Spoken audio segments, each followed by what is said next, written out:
Mike, turn your games down. Hi, everyone. Episode 206 of Games My Mom Found. I am Mike Albertin, who has amnesia with me tonight. This is the one, the only, Richard. I am the law. Oh, wait. That's the wrong dread. I am the... oh, wait. That would be a spoiler. I am the bounty hunter who doesn't need two guns, bitch. Sampson. And you might know me from my YouTube channel and being on here so many times, especially for Tomb Raider. And I say I was going to be dreading this, but that'd be a lie. Hello, my name is Dominic. How are y'all doing? Welcome. That was a good joke, and I liked it. But I was muted, so you didn't hear me laugh. Hi, it's Nate. Welcome back. Thank you. And I'm famous bird person bounty hunter, Carusetta, Kerry, Chandler. And welcome back also. All people have been on the show many times at this point. Oh, yeah. We got First time we've all come together like this. Yeah, we got a quorum today. Yes, I have more people than I normally have for an episode. But, hey, when people want to talk about... So we are here to talk about a game that I had no interest in playing and paid $50 for and very upset about paying $50, but that's just me.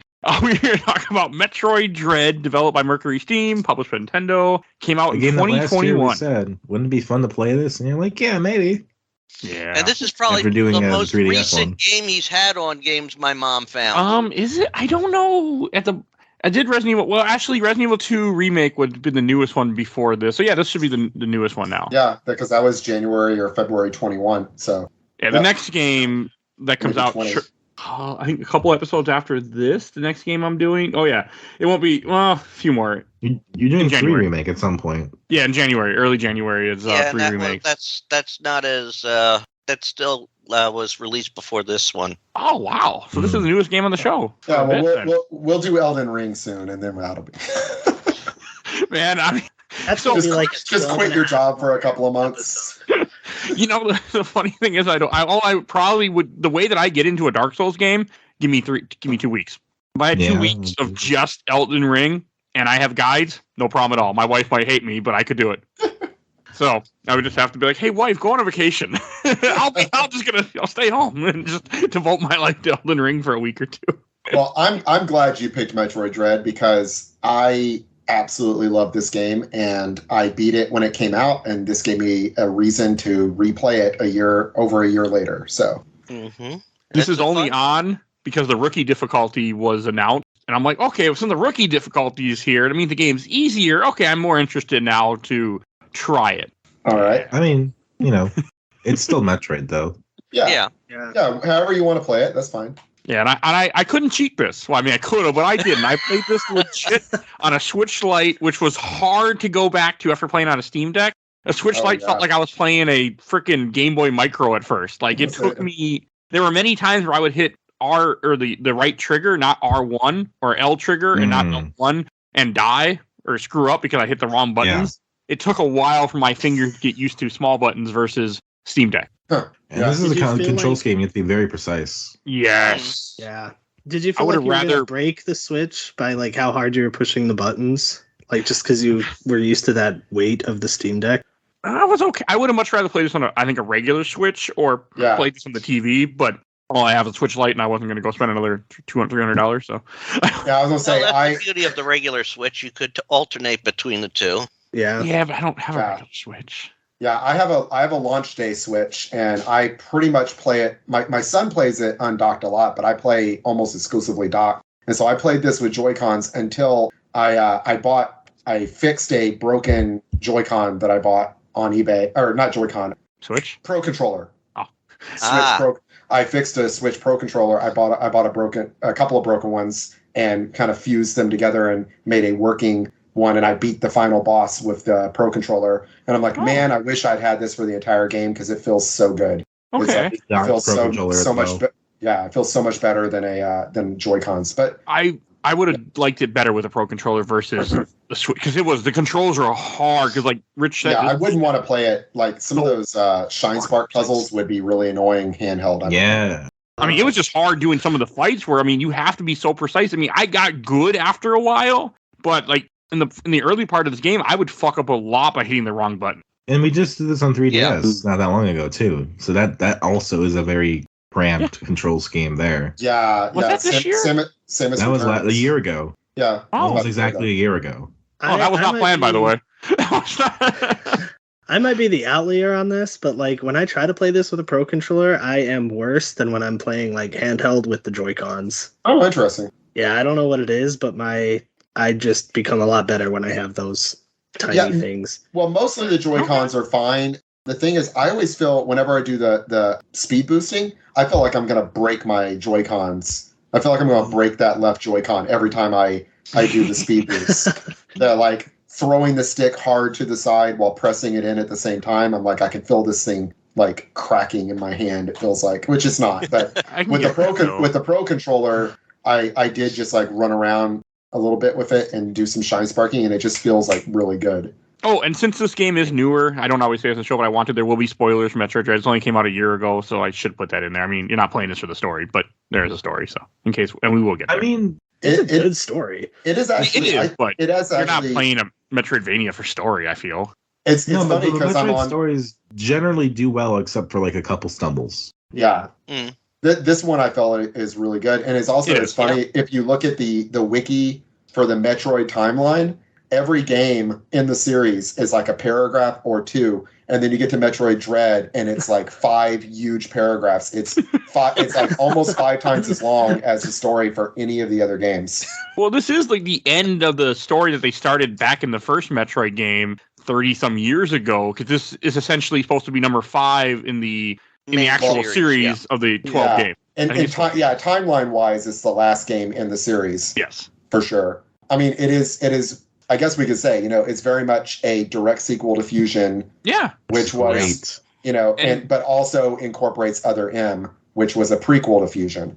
And I made a joke on the Fusion episode, I'm pretty sure that was years ago at this point, where I said, if we'll ever get a sequel to Fusion. And hey, we got the Fusion story explained more. Like, I manifested it. Thank you. Yep.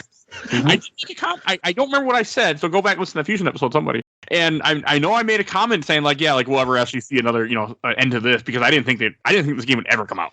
No one did. When I watched that E3 where they announced it, like I saw Metroid 5 and I was like, oh my god, and then I saw Dread, I was like, oh my god. Like my wife told me to be quiet because I was just screaming at the TV. Like, this is amazing. Like, you don't understand. Because this was referenced in Metroid Prime. There's a reference. Oh, is it Prime 3? Yeah. Okay. Yeah. And I know this was supposed to be a DS game. Yeah. Yeah. Oh god, I'm glad this wasn't DS. I hate DS. So. Which I want to know like what they kept from that game besides the name. Like if there was anything in that game that they were just like, oh, we like that idea, we're going to use it. Or if they just asked Nintendo, can we just make Dread? And Nintendo was like, sure. My guess is they kept 2D and they kept Fusion sequel. I think that's all they kept. Yeah, I was gonna say, I bet the story, not the big picture, but just the rough outline of the story was probably the idea of we're continuing to see what happens with the X parasite. Yeah. And and also what do we do with Samus having Metroid DNA now? I think that was probably always in it, and otherwise I think it was just 2D Metroid Fusion sequel. Yeah. Yeah. Which I really appreciate. Second Metroid game I beat legit, because I beat Metroid Samus Returns legit because I didn't have a choice, and then I beat this legit. When I have a choice, I beat Fusion cheating and Zero Mission cheating, and I won't change that. But so I've beaten most of the games in the series, but the first Metro, so I 100%ed Samus Returns, but I used a guide, and then I 100%ed this 100% without a guide, and this is like. I think this is probably the only game ever that I've 100%ed without using a guide. That's my big accomplishment with it. That is an accomplishment. This is actually the first Metroid game I played without a quote strategy guide to use. When I played it by the seat of my pants and only looked up very little of it. I only had to look up like the complicated puzzles. Like, okay, I had to jump here, shine spark here, get this angle.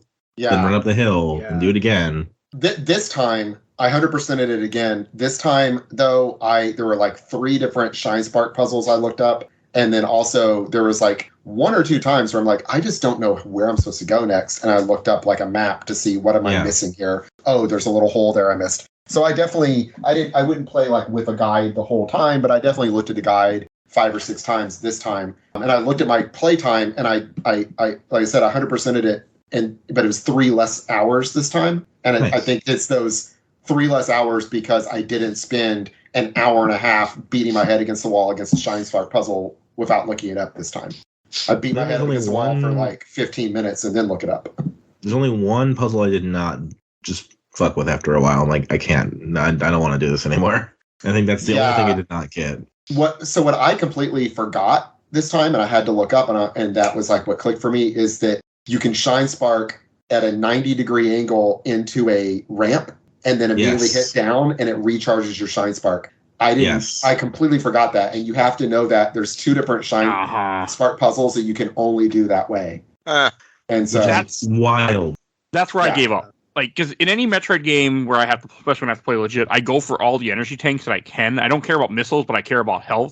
And I went and got all the energy tank parts except for, I think it was 2. Because when I got to that last section, and there's the one that you showed us a video of in the Shine Spark puzzle with the ramp, so you have to, and I was just like, I cannot do this. And the one that's in the cold area, right? Yeah, I was just like, this is ridiculous. That is the one where I had to look it up, and it showed them do it into the ramp, and I'm like, oh, duh, I completely forgot this. That was too much for me. Like, I don't like when I play Super Metroid, I don't Shine Spark at all because you don't have to, because it's a secret thing in that game, and I hate Shine Sparking personally in any Metroid game. Yeah, it's kind of the animals show you how to do it, so it's a secret that you can do it before you're told you can do it. But I think in this game, it expects you to Shine Spark at least sometime. Yeah, I don't think it's required to beat the game. Well, maybe it is. I don't know. Yeah, you have to. I think you have to Shine Spark through certain things just so you can advance the story. And do you? Okay. Yeah.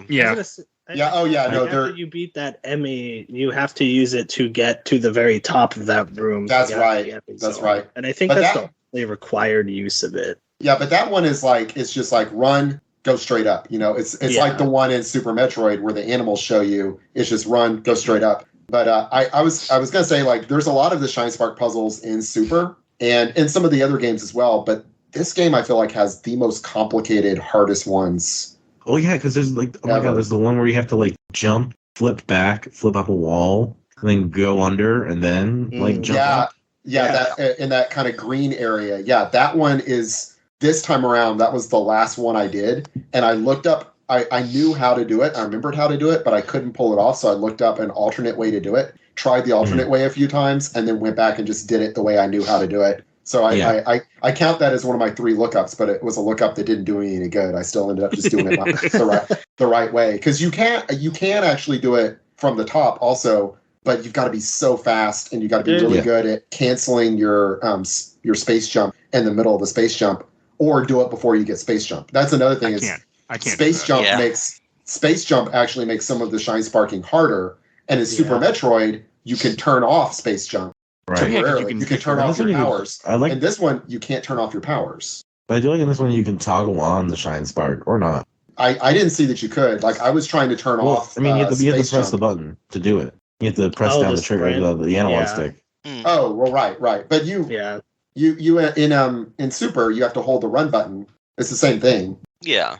You hold the run button and press down to activate the Shine Spark. You press the run button to build up the speed boost, and then down to Shine Spark. So it's the same, except for instead of pushing the stick, you're holding a run button. But the one that I had the most trouble with when I did 100% is there's one where it's like a bunch of diagonal Shine Sparks that you have to do, and you have to like run up a slope, and then like when you hit the top of the slope, it's flat, and you have to like hit down so you can store another Shine Spark. Yeah.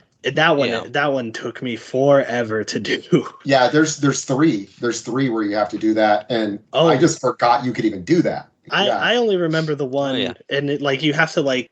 There's the one in the water. Where it was. There's the one in the water area. There's the one in the cold area, and then there's the one that's below the one where you have to power bomb, or you don't have to power bomb, but you can. I think it's that one. Yeah. Yeah. You don't have to power bomb. Sorry, it's below that one. There's that one. Yeah. So there's 3 of them where you might be able to do it without it in one of them, but you basically have to store it on the ramp. Still a bitch to pull off, though. Yeah, they're all. But you feel so cool when you do it, and you're just like, you do. Oh, you feel like I recorded them whenever I did them and like share them in like I'm in a Discord, a Nintendo Discord, and I'm like, look at this one, look at this second try or 50th try. The one that I did, the fact that the changes that the Mercury Steam has made feel good to their like the design and movement of Samus. Like the cross bomb is a really good addition as well. You know, yeah, that's a nice one. And the countering that was introduced in Samus Returns, a lot of people hate it in Samus Returns, and I was like fine with it in Samus Returns. And this, it feels really good. The countering feels good, and they integrated into the boss fights. Like my son was like trying to do it without, and I'm like, listen. Because he's playing through the game. I'm like, listen, you've got to get good at the countering now because you're going to have to do it to beat a bunch of the bosses in this game. You can only beat them if you counter. So you got to like learn countering now in the first area and get really good at it. Plus, anytime you're low health, find an enemy that you can counter and they'll like give you a ton of health if you counter them. Yeah. So, that's one of the pluses to that. It's a real great. It's actually, I think it's a great mechanic. I know, like I said, in Samus Returns, people just hated the countering. Which I liked it in Samus Returns. Oh, I like it a lot. Yeah, I like it in Samus Returns as well, but I feel like it feels better in this one. There's it's a bigger window. It's also much smoother in this game, and it's much more needed. I mean, you also have less bosses, too, in this game. I mean, that's something that has to really be said. Like, in Samus Returns, you fight too many fucking bosses because of just the nature of that game is Hunt Metroid, so it made sense. Where in this game, you have to counter to finish boss fights, but also, like, it's only a few, and it makes complete sense. Okay. Yeah, it's basically all the Chozo soldiers have to be countered, and then some of the others can be countered but don't have to. It also wasn't that big. The window was bigger for sure. Especially on rookie mode, I had, because I wasn't perfect. Where Metroid Samus Returns, I think you had to be pretty well perfect to get it. I mean, everyone says the window is more open, but then the Emmys also happen. Oh, Emmys have So the first time I played this game, the first time I played this game, I only got off 2 Emmy parries the whole time, and I thought, oh, it's just luck. This time, I think in between playing this game and playing it again a year later, I've played like 500 hours of Dark Souls, and I don't know if it's that or what. But I got to where I could reliably parry, I would say 90% of the time. I had one Emmy who caught me 5 times. I parried him all 5 times in a row. Impressive. Like I got really good at the parries. I got like a kill off a couple of them. I got like a kill off a couple of them where I melted his face. Like I almost had his face melted, and then he hit me. I parried him, finished melting his face, and blew him up. Like I had one where I almost melted his face, parried him, melted his face. He hit me again, I parried him, and then blew him up after the second parry. I was really, like, just bragging, but I got impressed with myself on the parries. I would still miss them occasionally. I was happy that I got 2 in a row at some points. Yeah. It just clicked with me, and they give you 2 opportunities each time, too. I never got the second parry, because when Emmy grabs you, you get a first parry, and then which you have a window for, which you can kind of see. I think it's milliseconds. It's predictable. Yeah, the first one is a little predictable. The second one, it's like, especially if the later Emmys, their second shot, they'll do like a fake sometimes, or they'll time it differently each time. So if you miss the first one, the second one's way harder on the later Emmys. On the first Emmy, the first few, it's the same, I think. But. And I just want to say, for those that don't know, Emmys are robots that were sent to this planet to harvest or to find out what's going on with the X parasite, but then something happened and now they're trying to kill you, but you don't find out until later because of spoilers. Is that they're trying to get the Metroid DNA out of you. That's why the second parry is that big spike that shoves into you. They're trying to kill you and take your Metroid DNA. Because they've been reprogrammed by the big bad of the game, Raven Beak. Beak. And I have never hated an amiibo. Like, I hate my Emmy amiibo. I actually was like, I fucking hate Emmy. I'll take it. I hated it. No, I want that Emmy amiibo. It's so beautiful. I want like a big one. Like I want like a Gundam, like an Emmy Gundam that I can like gunplug kit that I can put together. Anytime I parried them, I always would like I'd pull it off. I'd be so surprised I pulled it off that I would just stand there for a few seconds, like, oh, what do I do now? Like, hold on, I didn't get this far. Oh, that's great. Yeah. I celebrated was successful with that, but I'm like, yes, and I get the hell out of there if I can. One time I parried Emmy twice, but I didn't think about the fact that I could go under his legs, even though I did that early part where you go under his legs. And I stood there in a corner, parried him like 2 or 3 times. I'm like, well, this ain't helping me, and I just died because I couldn't get out of it, but I kept parrying him. It was really hot. I had one that he cornered me underwater, and I parried him, and then my brain like shut off, and I just like backed further into the corner, and he got me again, and I parried him again, and he got me in the corner, and I parried him again a third time, and then he got me the fourth time. I just like, for some reason, Mike, I just couldn't think of what do I do? What am I supposed to do here? You couldn't get out of it anyway, really, if you're in the corner. It's hard. Well, I mean, I guess you can slide. You can't. You can.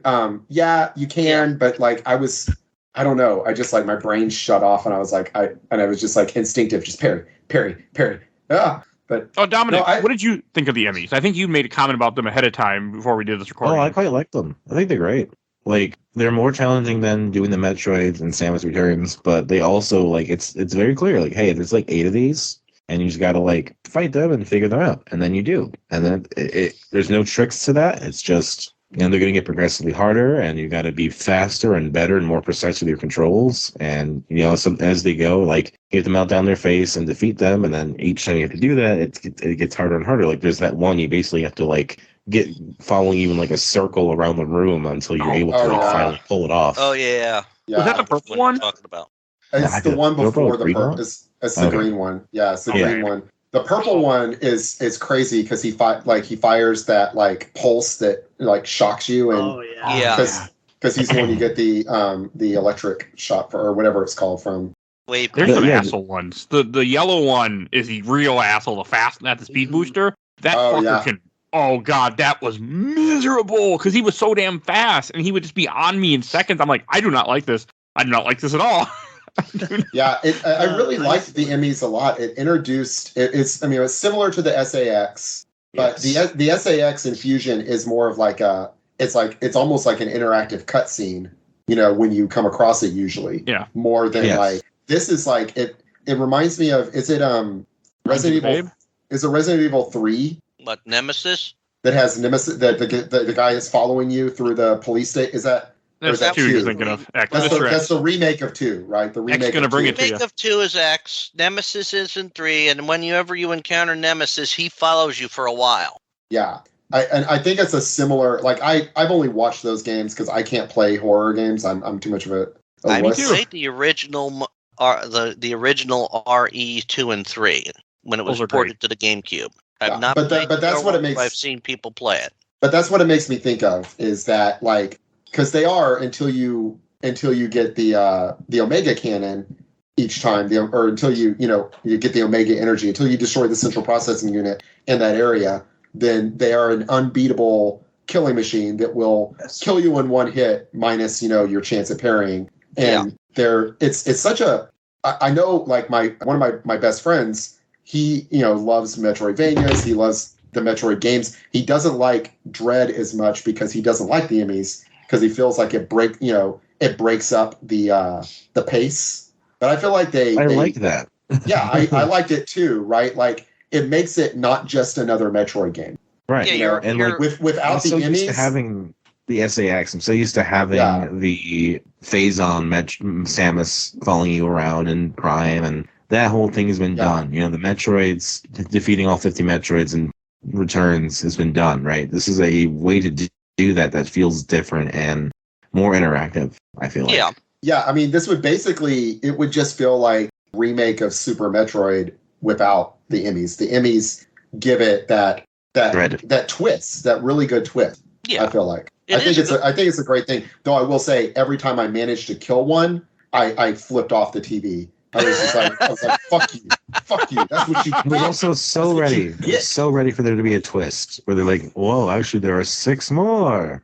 God. Well, they're kind of there's kind of a very like obvious twist when Quiet Robe turns them off for you, and so you're like, oh, good, the memories are gone, and then of course they're going to get turned back on, like sure, like duh, right? But it would be. I was kind of surprised that there wasn't. Like an Emmy at the end of the game, maybe, that chases you off the planet. I'm okay that there wasn't. I'm fine with it too. It just I was sick of Emmy. I expected it. 7 was just enough. Yeah. And the last one's not even one that you really fight. That was fine though.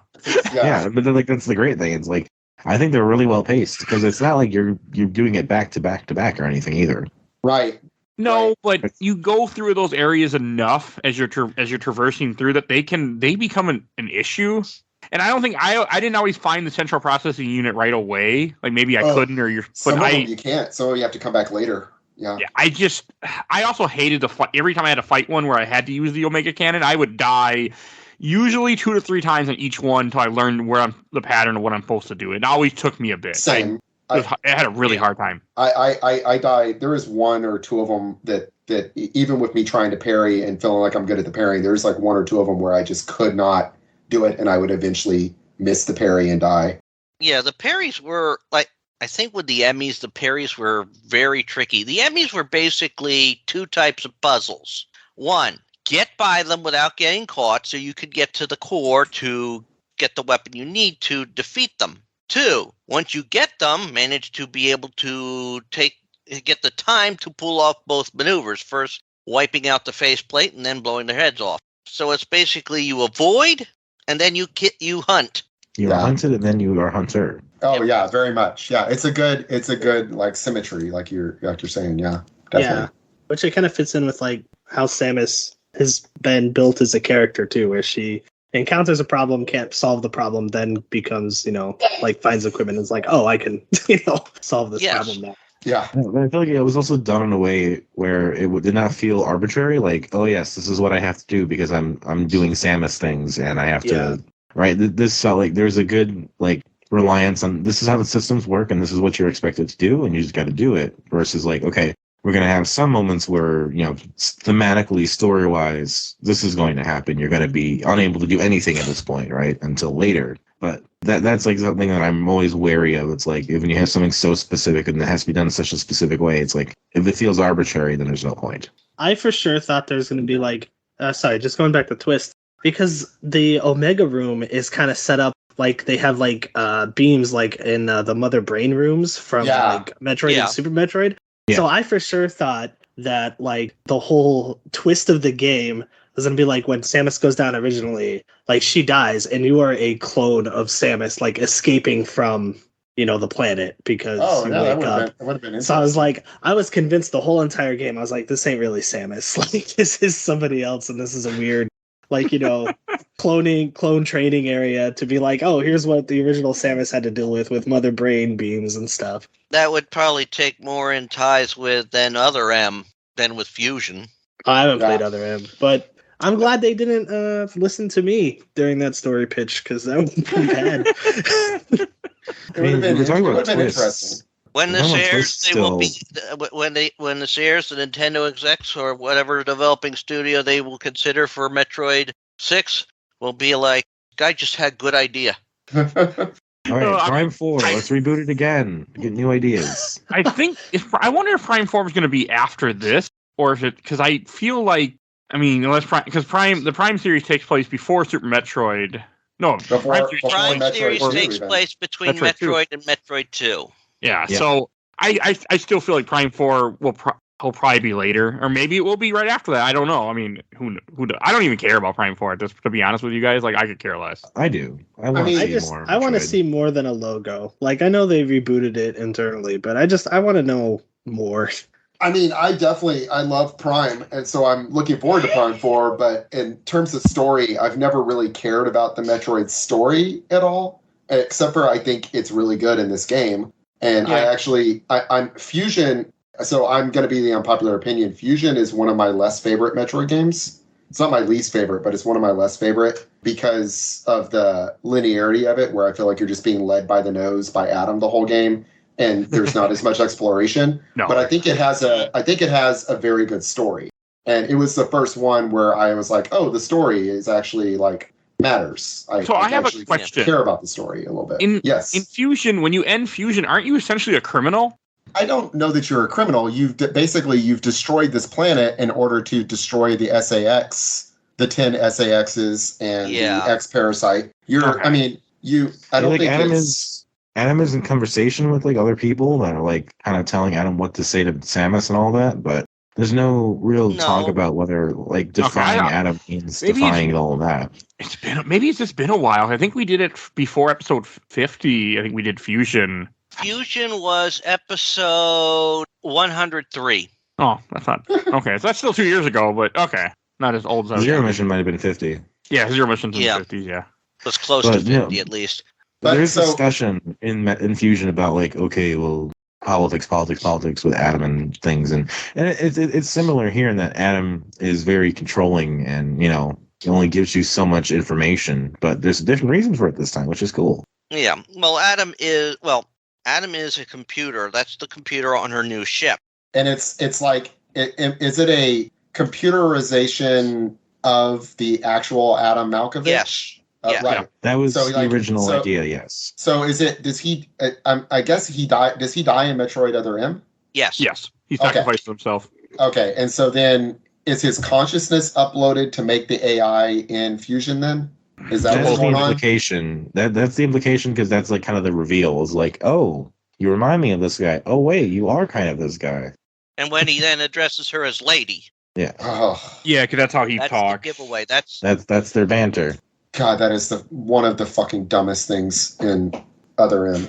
Sorry, I hate no, it's fine. I can't wait to play so much about Other M. Other M for the show. The characterization of Samus as spunky, rebellious anime girl, and Adam and the way he talks, just everything about it. I hate it so much. But anyway, I think Fusion, other than the lady stuff, I think Fusion has a good story. I like it. I like that much about it. It's as a Metroid, as a game, I think it's very good. As a Metroidvania, it's like the least, Vania of the Metroidvanias, if that makes any sense. Oh yeah, no, that does. I mean, it's not the series. This game, yes. I would argue though that Fusion also has some of the most like explorative and like most intricate like secret rooms. Yes, that's true. It does. There's so much of that takes place just by exploring.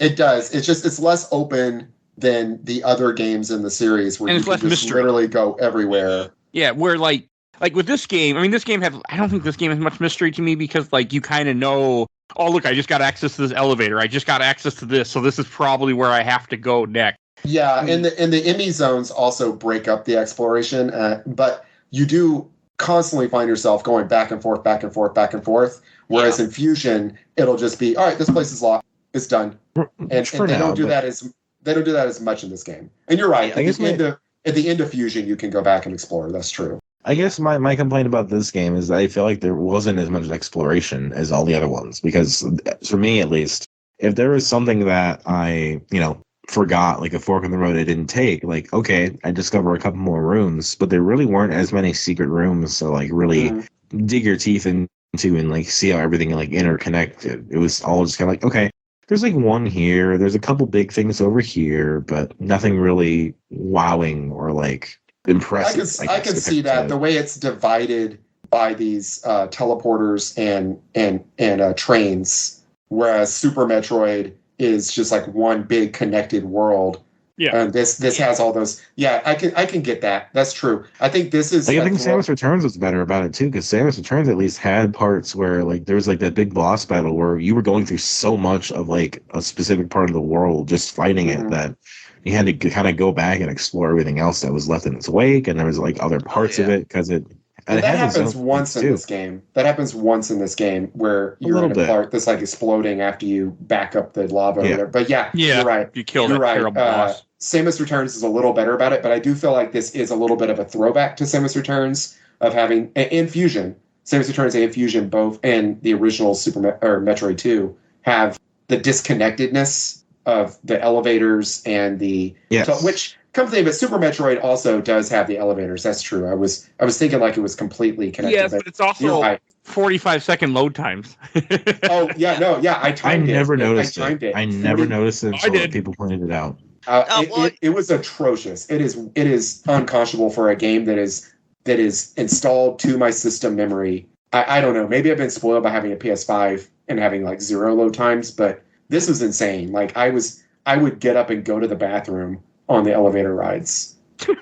Like it was ridiculous. Like I get up, go get a drink. I mean, I timed it. One of the teleporters was 48 seconds. Like that's ridiculous. That is some like early CD-ROM era crap. That doesn't sound too terrible to me. It's also, I think maybe they did it because that way you could get a mental break. Oh, and I think it's just the hardware limitations, honestly. This game. Oh, go ahead. So Nate, were these load times better or worse than when you played Dead Space 3 hardcore mode? They were better, so I didn't mind them. After what you went through for hardcore mode? Yeah. But That's fair. When I originally played it, I played on a launch Switch, and I didn't really find them too egregious. But I have it digitally installed on an SD card, and then I got an OLED in January, and so yeah, I don't know, they didn't really bother me too much compared to having to spend 5 minutes closing a game and then copying a save to the PS3 and then loading the game back up, having to sit through an awful menu. Yeah. That's brutal. I come to think, I was wondering if, because they didn't bother me when I played it a year ago or whatever. I wonder if my Switch is just getting slower, because my Switch is a launch edition. I got it the day I pre-ordered it. So yeah, I mean, it could be early Switch. It might also depend on what else you have installed on it too. I don't know anything about anything, so I don't know. It wasn't. The cart seemed fine. It's honestly the only thing I had to complain about this game. I thought this game was amazing. So, and my only real gripe was that the load times annoy me a little bit. It bothered me when I was dying constantly. Like, for example, one of the bosses, ZX, I think his name is the experiment guy. I died on him so many times because I didn't know what I was supposed to do because I didn't look it up. Like an idiot. Which one is ZX? He is the monster that you see being shocked that you then see later. Right. He's the one that's clogging up the heater, essentially. Right. He is a super annoying fight because what to do is not obvious. Room. He sweeps the room. Yeah. Right? That one? Okay. Yeah. The only reason I couldn't beat him, though, because I didn't know what you were supposed to do. Because I kept hitting him. But the problem with him, if you don't break his legs off, because he has a phase where he puts his legs around the room and holds the room, and then does like a beam attack. And I just thought, okay, I just kept jumping around. If you don't break those legs, the fight will never end. Well, yeah, but I mean, you just got storm missiles right before him, and I don't know. Yeah, no, it took me I fought him 10 times, and I fought that fight for 15 minutes at one point. And I'm like, why the fuck won't he die? And then I finally looked up a video, and they're like, yeah, just do this. And I'm like, fucking A. And I beat him on my third try after that. That fight is my favorite fight in the game. I like it a lot, yeah. Yeah. I don't know if it's my favorite, but I like it a lot. My only issue with it this time I didn't notice it I died twice before I noticed that when he shoots his beam, it leaves like a damaging sludge on the floor. Yeah. And I just somehow didn't notice that the first 2 times, and I was like, why am I taking so much damage? Like, oh, okay, never mind. And then after that, it was I didn't think it was, but I think also I've beaten the game before, so it was like I don't know that I remembered, but I saw the 5 legs on the wall. So like, oh yeah, storm missile. It just didn't click to me. I also don't like the storm missile because I felt vulnerable when I used it. I think that's my favorite. I think it's my favorite new item. I gotta give the cross bomb for that, but the storm missiles remind me of the weirdness they were doing with the ice missiles in Fusion. Oh yeah, yeah.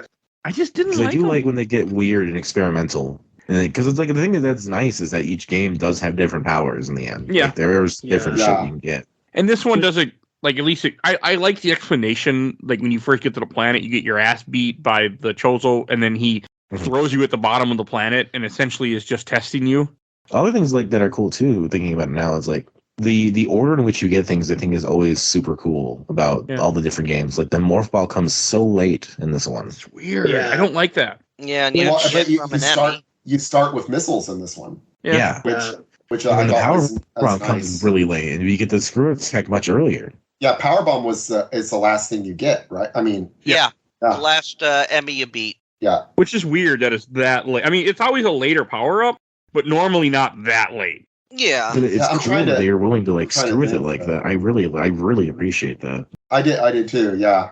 I just imagine now, what if there was a one that had the morph ball be the last thing you get, and everything just goes with it. Well, I'll tell you, if you want to try that, just play a randomizer of Super Metroid, because I did a Super Metroid randomizer, and when you do it, one of the options you can do is set morph ball first, and I didn't do that the first time I played through it, and I'm talking I was a good 9 hours in before I got morph ball.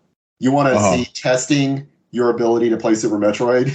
Play it without morph ball. Holy crap. No, thank you. No, thank you. At least this game has a slide, which is new to let you get the under slide things. Is cool. Oh, the slide is cool. I love the slide. It's so fun. It feels it's like parkour. Yeah. Before we get too far away from Morph Ball, you can use the slide to sequence break and get Morph Ball early. Oh wait, no, I'm sorry, bombs. You can get bombs early. Yeah. And then go and fight Kraid. And then is cool. if you use the bombs against Kraid, it's like a special cutscene just for people the sequence broke. And that is amazing to me. That is amazing that they actually put in a special cutscene for the sequence breakers. It is the skip you have to do is so difficult. Daddy.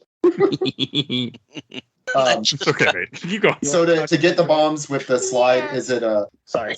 No, it's fine. To get the bombs with the slide, is it that you slide off a ledge and jump from midair? Is that how you do it? Yeah, I've never pulled it off, but I think I saw it on a speed run. Yeah. I speed ran this game for like a month before the tactics became too difficult for me to do. Yeah. But yeah, like I think that was like the hardest trick I had to do. Wow. She's impressed too. No, I won't even. Oh God, I will never. Like I could not imagine trying to speedrun. I've been watching speedruns of this game all week in prep for the show, and because I just love speedruns. Oh, yeah. But like fucking what you have to do for this game is fucking like. Whew, no thank you. Intense. It's final. Oh, sorry. I was just going to say the best skip is skipping the water boss. I have not fought that water boss since the first time I played through it and this playthrough because I couldn't get I knew that was like the one boss you can like actually skip like fairly reliably. I think there's a couple others I think, but that's like one I've seen in the speedrun. I think this. Oh, go ahead. I was just trying to remember what is the result of after beating that boss. Don't remember. You just get access to an elevator. Yeah.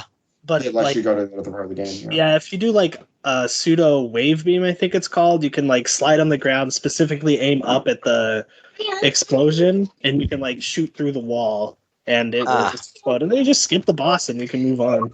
That's cool. I like that boss. That's cool. I want to try that. That was another boss where I had to look up what to do because I kept hitting him. I'm like, and then I would break the one. It took a little bit to realize you have to break the generator, then jump up, go to the other side, break the other generator. This game had a lot of puzzle bosses. That was really cool. I really dug that one actually. I liked it a lot. When I played the game a year ago, or when I played the game when it came out, that was the boss that I had. It took me forever. I almost broke down and looked at a guide because I was like, I cannot figure out what I'm supposed to do. And then I think I like accidentally charge beam shot the generator, and it like started to change color. I was like, oh. Shoot the big light right behind me. I did have to look up a guide because I was trying to use grapple beam on it, and I was like, I don't understand. Like I was like, yeah, because it got grapple beam. You would think you're using grapple because you just got grapple beam right before it. So you're like, yeah, and you do use the grapple beam to get up to the thing to cross across the room. But yeah, I definitely was like trying to grapple beam the tentacles. Again, this time I remembered the fight immediately, and it was like one and done. But last year, I don't know why. It just maybe because I spent like an hour or something on it last year. But that was the boss where I'm like, man, am I going to have to use the guide on this game? And then I thankfully accidentally figured it out. Yeah, I mean, it took me a little while too, but I feel like that was such a nice. To me, at least, it revealed itself in such like a nice, natural way of like, okay, there's something I'm missing. Okay, it's with these, and then I have to do the grappling over to the other side, and okay, I got to do both and kind of like juggle. It's innovative. Yeah. It's innovative. Yeah. It's not jumping around just shooting missiles at the face until it dies. It's right, which was my problem with Samus Return. Yeah, that was their whole thing. Each time you got to figure out how to target the vulnerabilities, find the vulnerabilities. So my issue with Samus Returns, I love Samus Returns. I mean, I 100%ed it. Mm-hmm. You know, I love it. I love Samus Returns. The problem with Samus Returns is it's too slavish to the original. It's a remake of Metroid 2, and it really only adds counters and the Ridley fight. And otherwise, it's basically the same game, only, in color and... That's about. I mean, that's basically it. And I think Samus Returns is my favorite Metroid game. Which one? Samus Returns. It is. It's great. Okay. Yeah, and I love it. Don't get me wrong. It's probably my like fourth favorite after Super and Super and Prime. But I feel like it would have benefited from maybe going a little off script a little bit more and changing up those repetitive Metroid fights a little bit. That's very fair. Yeah, that's really. Yeah, go ahead. With Samus Returns, they did keep the original way of when you encounter the Metroids. They changed how the battles can work because they had a little bit more room to work with. Yeah, that's true. And to be fair, I've never beaten the original Metroid 2. I've played maybe like an hour of it, and then I've played AM2R. So I have beaten Metroid 2 multiple times. I've actually gotten the best ending for Metroid 2, which basically has her jump up and jump back down in, not in her suit. Right. I need to try. I really want to play AM2R. I have it on my computer. It's been on there for years. One day I'm going to play it. What would you, Richard, would you recommend playing the Metroid 2 or AM2R if you're going to play through the whole game? Okay, of the three, of Metroid 2, Return of Samus, AM2R, and Metroid Samus Returns, Metroid 2, Return of Samus, that was my first Metroid game. Oh, that's interesting. And very neat. While you will argue that Metroid Fusion is too linear, Metroid 2 was basically the same thing. You didn't have somebody telling you where to go. You had the environment shifting for you. That's true. Awesome. That's true. So that's more linear. Also the time. Also the time and the technology.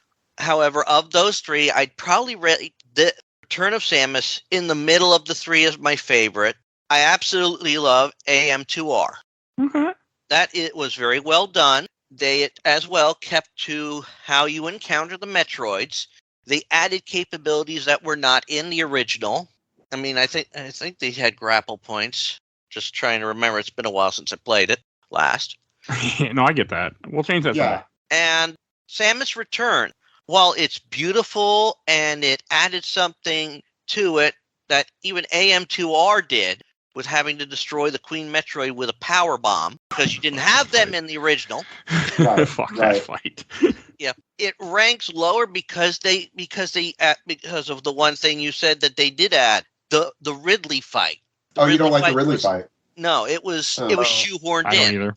I agree, shoehorned. I think it's I thought it was fun. It was just fun. It was fan service, and I liked the cutscene around it with the baby Metroid. Yeah. I will say that's a good thing with it, but it still was literally shoehorned in, and to make it 4 phases.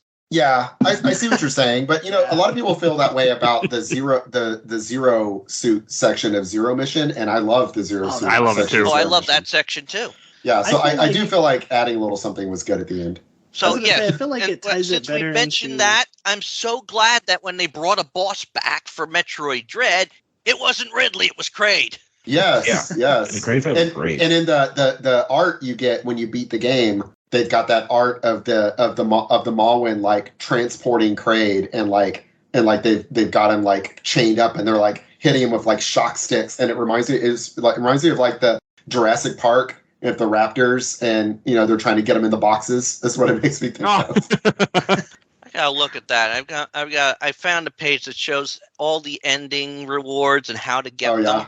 Oh yeah, I need to check that out because I think you get each of the 8 pictures in the Chozo gallery for 100%ing each of the different areas. Yeah, and then you get the picture with all the bosses on it for beating the game at all, and then for 100%ing it on normal, you get the Zero Mission. Or Fusion. Is it Zero Mission or Fusion? The Metroid Zero Mission photo, it comes from beating the game on normal mode. Oh, that's just so is it 100%ing it that got me the picture of the bosses, or does it not get anything? The Samus Returns picture comes from beating the game in under 8 hours on normal mode. Wow, 8 hours. The Super Metroid picture comes from beating the game in under 4 hours on normal mode. Jesus.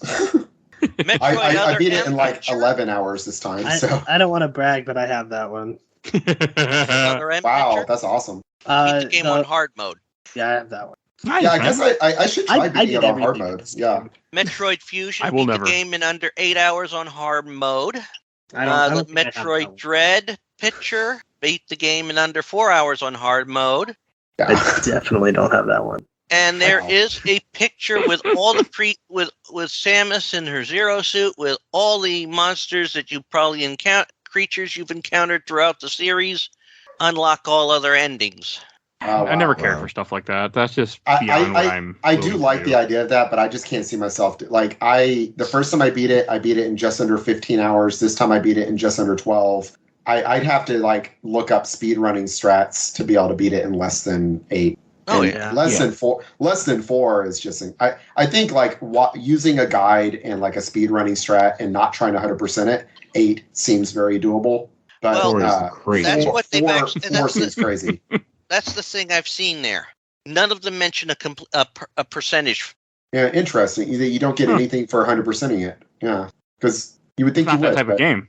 I guess sort of you do. The Chozo gallery stuff is for 100%ing each area. Yeah, so yeah. I guess 100%ing it, you get all 8 of the Chozo galleries. Yeah. And Yeah. that's one of the ones you mentioned about them capturing Kraid.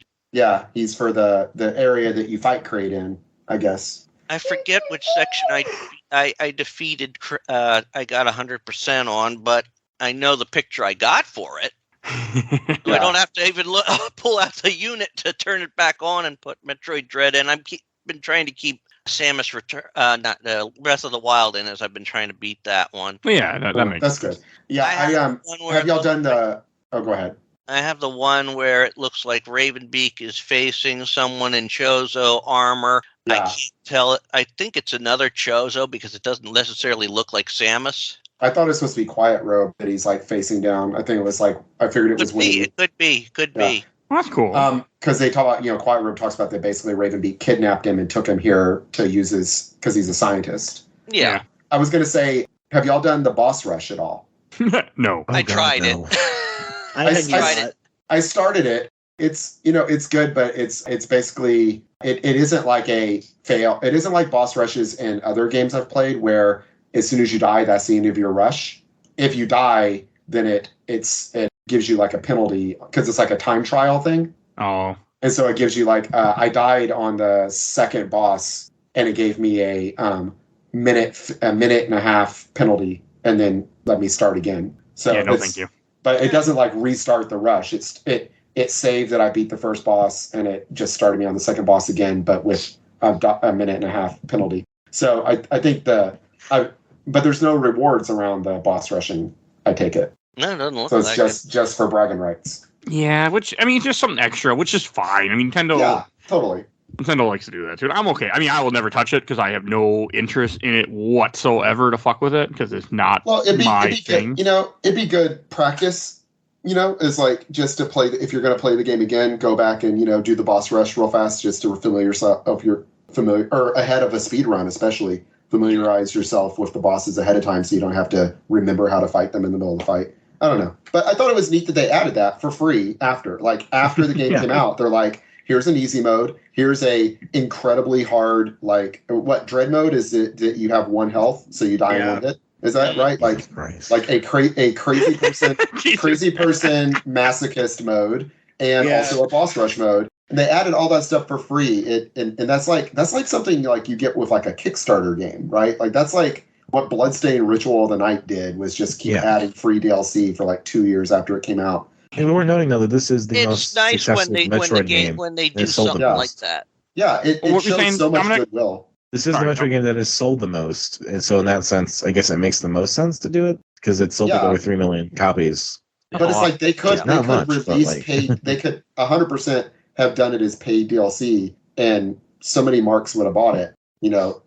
Instead, they're like, no, here you go, Or free. you'd think Just free that updates. they But would. they're Nintendo, not EA games. Well, but look at Breath of the Wild. If you get the expansion pass, you get a lot of good stuff. But some of the individual DLC in Breath of the Wild is not that significant. Well, you think that they might, put it with the expansion pass or something like that. Yeah, because that's- exactly. They love doing. Yeah. Yes. But I didn't add enough. Adding rookie. I'm rookie mode. I don't know how much difference rookie mode really makes, though, from the sound of it. From what I think I've you read, take less damage. You Yeah. take less damage and you do more damage. Yeah, or enemies. there's take more damage. power-ups drop. I did read Okay. that. Like when you kill an enemy, it gives you more health back and more ammo. Yeah. Oh, that's good. Okay. I was very happy that it was there because fuck was this game hard. There were multiple times where I'm like, I might not beat this game for the show, and it's been a while since I had to say that. It's been a long time. I mean, you have to play so many games for the show. I think it's understandable. I don't know to play how it on you do it. mode. Sure. I don't know how I do it. That's why I tell him to try and start some of them early.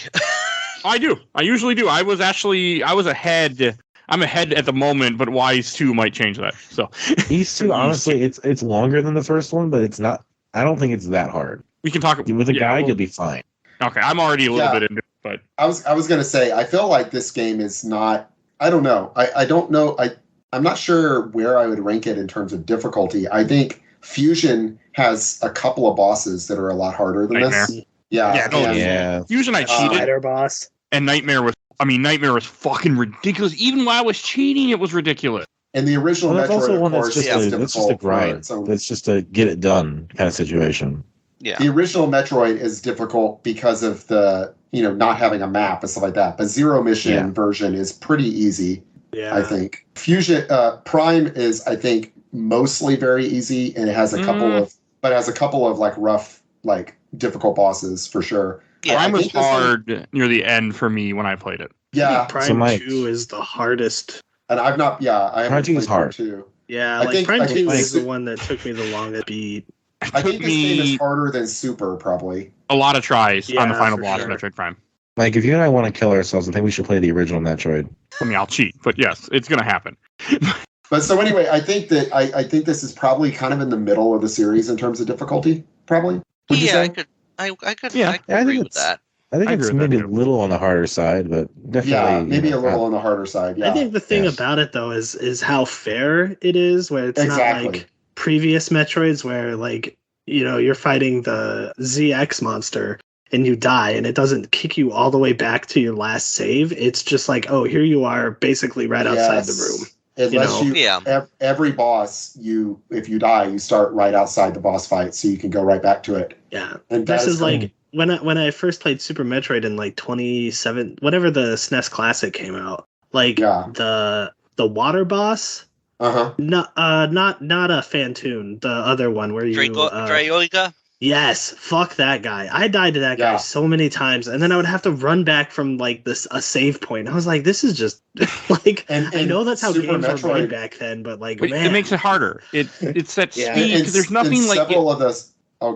Several of the save points in Super Metroid are hidden. Also, they're like secret save points, and so there's a couple of boss fights where if you miss the secret save point, you're gonna have such a long boss run back. It's actually very Dark Souls. That must have been me. I think about like you think like Sin's Fortress and Dark Souls 2. There's a bonfire outside the freaking Dark Souls 1, right? There's a bonfire outside the freaking level by the blacksmith, and then there's a secret bonfire right next to the boss. At the very and if top, you didn't find that secret bonfire, you have to run through that entire freaking like death house. That's the whole reason. That one place, the reason why that game has not been on the show until I can emulate it, because fuck Sen's Fortress. Fuck that. And similarly, like Sith, there's a bonfire like pretty close to Sith, but it's behind a hidden wall. And it's like a real, if you're playing online, the messages are there telling you, hey, hit this wall. But otherwise, so that's like very dark, I think Super Metroid is very Dark Souls-like in that sense. And this one is much more Elden Ring, where basically you can restart outside every boss fight in the game almost. There's like one or two boss fights in the whole game that you don't just like restart right outside the door. And it's an ease of use thing that I think doesn't cheapen the difficulty. It just makes it more fun. Yeah. Less frustrating. So I liked it a lot. Having that just difficulty in like Fusion even still like gotta start over at the save point. But it's like this is 20 years later, right? This is like just quality of life stuff. Like it's quality of life stuff, exactly. It's not cheapening it, and it's one of those things of like growing up in the in the 80s and the early 90s. You just have so few video games to play and so little time and so much time to play them that it's not that big a deal that you die in Final Fantasy and you've got to travel like halfway across the freaking world. Because there wasn't you couldn't save forever. There wasn't a time you could save at the ends. But in nowadays, it's like no. Let me start outside the boss fight. This is I'm 40 years old. I got a job. Don't got time for this shit. I got a kid. I don't have time for this shit. I'm too old for this shit. I think that's the too old for this. Too old for this art. it's actually a thing that they said on Penny Arcade like 15 years ago that stuck with me, where they talked about that kind of difficulty of like spreading out the save points. That's not difficulty. That's just time suck. It's just like inconvenience. And it's like, it's not a real difficulty is, having to learn game mechanics, having to get your reflexes down, having to figure out puzzles, not having to redo things because of save. And this game is so good about that. And so there's so many ability too. I want to mention that's new in this game that we didn't, the flash thing, the flash dash. Oh, I love that. The flash. What do you mean? Wait, what are you talking about? The flash where you dash. Press the A button. Oh, yeah. I used it so much. Oh, it's so useful in the Chozo soldier fights. It makes it so easy to beat them because you can lock on the storm missile while they've got their shield up, and then you just jump, dash, let it go in midair, and it's so easy to hit them, like to melt those Chozo soldiers down. The final boss, same thing. Whenever he's not in his gold, invincible phase. Yeah, I love the dashing. I used it so much in this game. Like that was my go-to move. Like once I understood for the Chozo soldiers how I could dash around them, I was like, okay, I can beat them. I love it so much. It makes me think of Hollow Knight. Yeah. Because you get that dash ability in Hollow Knight. And it's so central to that game. Oh, that game. That's up. Now, I never used. That's like my third favorite video game. So I wasn't overly using that dash attack or that flash move in the fights. I wasn't either. It's super useful. It's super useful for just like someone runs at you, you just jump, dash, land, attack while they're still moving. It's super. It's like one of those things like where I was having trouble with a boss. I'd figure it out. Oh yeah, I can do that. I really loved it. I would just use it while I'm like running around the world too, just as like. Until I got the speed boost plus the screw attack, so you can just like fly through the levels, But until that, I was just like I'd run, dash as I go, because you got like 2 or 3 of them. If you timed them right, you could do it. You could just chain it and do it every you do like 1 dash, like in a kind of a good rhythm. It's fun. I needed it because that dash is what helps me. Like same with Hollow Knight, for example. I needed the dash is why I was able to beat Hollow Knight because I needed to be able to move fast enough in order to get by the enemies. And with this, once I got the hang of it, the Chozo soldiers really tested me, like the robotic ones, when you fight them together, the guys with the shields, like all that did a very good job of testing me and teaching me how to play better. I became a much better gamer throughout this game because of that dash. And I fell in love with it, to be honest. Yes. Like it became it's my favorite. I can appreciate that. Ability, I think that I really like the cross bomb. That is such a cool idea. It was. The cross bombs the cross bombs are neat. They're useful. I was kind of like, just another kind of bomb at first, and then I found them. I was like, oh, this makes a lot of the puzzles like more. This is like a cool way to be able to cross over pitfall blocks. Yes. It has its play. It's neat, but it's not that. I don't know. The storm missiles I thought was like a really it was fun to lock onto someone, jump over them, release the missiles in midair, land, lock on. It added a fun little bit. I like that. And then the dash. I felt like those were maybe a bit. Fun. That was a bit more specific and niche versus what cross bombs can do. Yeah, the cross bombs have a lot of. They're also really powerful. They're used in the speedruns a lot to add on damage quickly on bosses because they're very powerful. Mm-hmm. I didn't use cross bombs, and I don't like the storm missile because it goes against the way I play. I'm very much about run for my life as fast as I can and get damage off while I'm running from you. And cross bombs and the storm missiles didn't work in that rhythm for me. So I have a question. Did y'all figure out that in the Ravenbeak fight, when he shoots the black holes, that you can blow up those black holes and it refills your health and ammunition? Yes. Thanks to the internet, yes. And you can use so you can use super bombs or power bombs. Or you can just break them with you can break the regular ones with missiles, and the molten lava you use power bombs. But you can drop the power bomb, just drop it and then go about your business. You know what I mean? You drop the power bomb, you go about your business. And especially the gold one that he'll fire in the third phase. In the third phase when he's got that one. It dies in one power bomb, and it takes a lot of missiles to destroy that one. I feel like the regular black and purple one is not. But and another ability we haven't mentioned yet that we should is you get to go invisible in this game that you get from the first boss, which is a cool first boss, I think. Yeah. Yes. And it's a good ability. It works good for the Emmy stuff because there were many times where I would hide in a corner, go invisible in a ball or something, or hide somewhere and then be able to avoid the enemy that way. Like that was useful for hang from the ceiling with it. Yeah, that stuff was really well developed. I feel like versus something like Fusion, where it's just like, okay, you got to just stand there while the SAX goes to the room. Yeah, it was better. I agree. It won't work though if it's already detected you. Right, Sure. right. If he's actually seen you, If he's I mean, it makes sense. He's like, "Oh, you went invisible.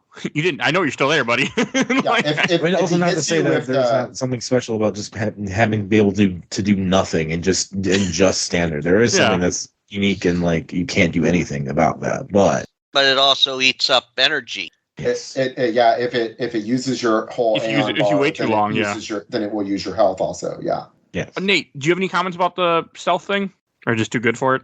No, you use it a little bit. Like I prefer my games hard. Like the ice Emmy, I used it, or maybe it was the wave. One of the later Emmys I used it on, and then it started eating into my health, and I was panicking as I was like making my way to the door, and I was like, "Who's gonna get there first?" The ice Emmy was oh god, that was an ass where he could freeze you. I didn't like when the enemy could shoot me. I was like, this is not cool. Yeah, the ice and the electric one both were. That was like frustrating. The electric one would get you from like across the room too. Yeah, I could usually, even when he got me, I usually get out of it. I also want to say this game had a decent amount of boss fights, even though you have to refight the Chozo soldiers and the armored Chozo soldiers. I didn't really hate it. Like it was a nice challenge. I mean, there were the last one was an asshole. But other than that, they were fine. You mean the gold one you fight before Ravenbeak? Oh god, that one was. I think I was texting the group where I'm like, there was a point where I'm like, I might not finish this game because I just cannot do this fight. And then over time, it just clicked. Missiles. I want to say storm missiles. Yeah. He's easy if you use storm missiles. Like that's what I was saying. Like the storm missiles, you can melt him into his second phase in like I think three shots of the storm missiles, and then you can get him to his third phase, and then it's just counter. You just have to nail the counter, and he's dead. So I don't know. It's one of those things. Without storm missiles, that fight would probably be very hard. Did you guys know that you can rip their shields away if you stand close enough to them? I do every time. Yeah. Okay. I did not know that. Figure it out. Oh, yeah. Cool. For the longest time. If you get up in their face, they'll put their shield down to charge at you. Is that what you mean? Or and then you grapple it and rip it up from him. And then wait, you can grapple it away. Like you can grapple the shields away. Yeah, with the grappling thing that peers in the shield for a second. And if you grapple right after you parry, you can pull the shield away. What? Yeah. But if you're playing on a Switch Lite and you're not used to it, there's a good chance you might missile it instead, and then be like, fuck, if he smacks you in the face, and you're like, well, fuck this fight. That can happen too, by the way. That is so neat. I had no idea you could do that. I had no idea you could grapple away their shields. That's awesome. Well, it saves a lot of time. I think you have to. No, you definitely don't. You definitely don't have to. All you have to do. I'll say, like, all you do is you get him to charge at you. You storm missile him in midair, land, storm missile him before he can turn, or shoot him a couple of times with missiles before he can turn around. Get him to run up in his face so he dashes at you again. Storm missile him again, shoot him in the back, and he phase twos. So it's like I never had an opportunity. I mean, he barely had his shield because if you get up in their face, they put the shield away to attack you. So you just have, be aggressive, and then you just jump, air dash. Storm missile. I mean, I will say this game really taught me boss fights and how to play better. Like I got good at the end of this game. By the time I got to Ravenbeat, and the time when I finally beat Ravenbeat, which I want to talk about next, like I really was learning as a gamer to get way better than I expected. Like I agree. I think the game teaches you how. Like the game teaches you as you go. Like, I wanted to throw it against the wall. Better than so many. I don't know if I've ever played a game that does such a good job of teaching you mechanics as you play. Like, I don't know. It was just really, really good at doing that. At like every fight felt like you were learning and getting. That's what I love about the Souls series. I was talking about Souls is, every death in Souls, Souls veterans always say is like in every death is a learning experience. It's a chance for you to get better at the game rather than looking at it as a frustration. Look at it as, and in this game, it's like every boss fight is like making you better at the game mechanics. And my son, I was cool watching my son play and beat the first boss because I'm like, all right, watch what he does. Watch it. And by the end of it, he went in and just when he beat it, the time it took him like 10 tries, but on the 10th try, he beat it without getting hit. Nice. He just like no-hitted it. And it was cool seeing him like he was so proud of himself. It was like seeing him, should be. But it was like, it wasn't like the fight got easier. It was that he learned. It was teaching him how to play the game. And I told him, I was like, that right there, everything you did in that fight, that's basically almost, that's basically the final boss in a lot of ways. You essentially you're learning how to beat the game. Yeah, you're learning you just learn their patterns, and you learn the idea of learning patterns, of learning weak spots, learning what can be hit with a regular shot, what needs missiles, what needs something else, how to jump and dodge, how to use the environment to your advantage. Like so many things. Yeah, I loved it. And, go for it. I want to talk about Ravenbeak. Like I want to tell my experience. When I first fought him, I fought the first phase 10, 15, 20 times, could not beat him. He would go gold, and I didn't realize he was invincible when he's gold, and I just kept hitting him because it didn't really notice to me. And then finally I watched a speedrun, and they're like, and I watched what the speedrunner did, and he's like, okay, this is how I hit him. I looked up, no, I didn't speedrun. I listened to strategy. I watched some videos about how to explain this. When he goes gold, I'll leave him alone and just dodge him, till he goes back. And they told me, when he shoots a purple portal, or the big, black ball thing, break it with missiles, you get health and missiles. I'm like, okay. And when I finally got him to phase 2, I beat him first try, phase 2, phase 3. Even though and I was like full health for most of that fight, and it felt so fucking good. Like I said, I died 20 times, and I was getting so frustrated. I'm like, I'm gonna be pissed if I don't finish this game. I get this close and I can't do it, and then it clicked, and the fucker couldn't touch me. That's awesome. It was great. And when I learned all the trick, when he does this beam attack, if you just duck and he misses you, you get an automatic parry. Like you can just parry him. Like there's so many. He's not that bad of a boss once you understand.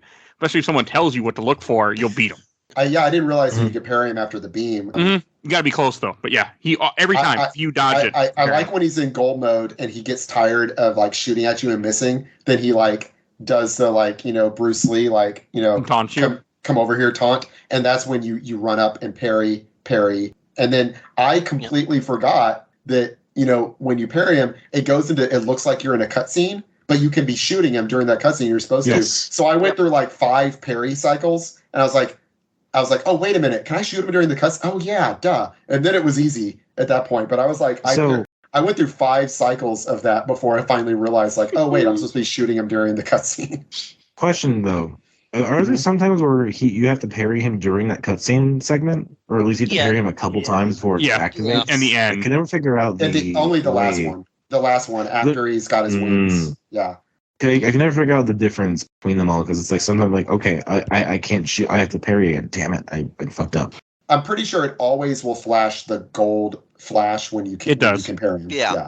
But if you're already shooting him because you're expecting the cutscene to go, then you're fucked.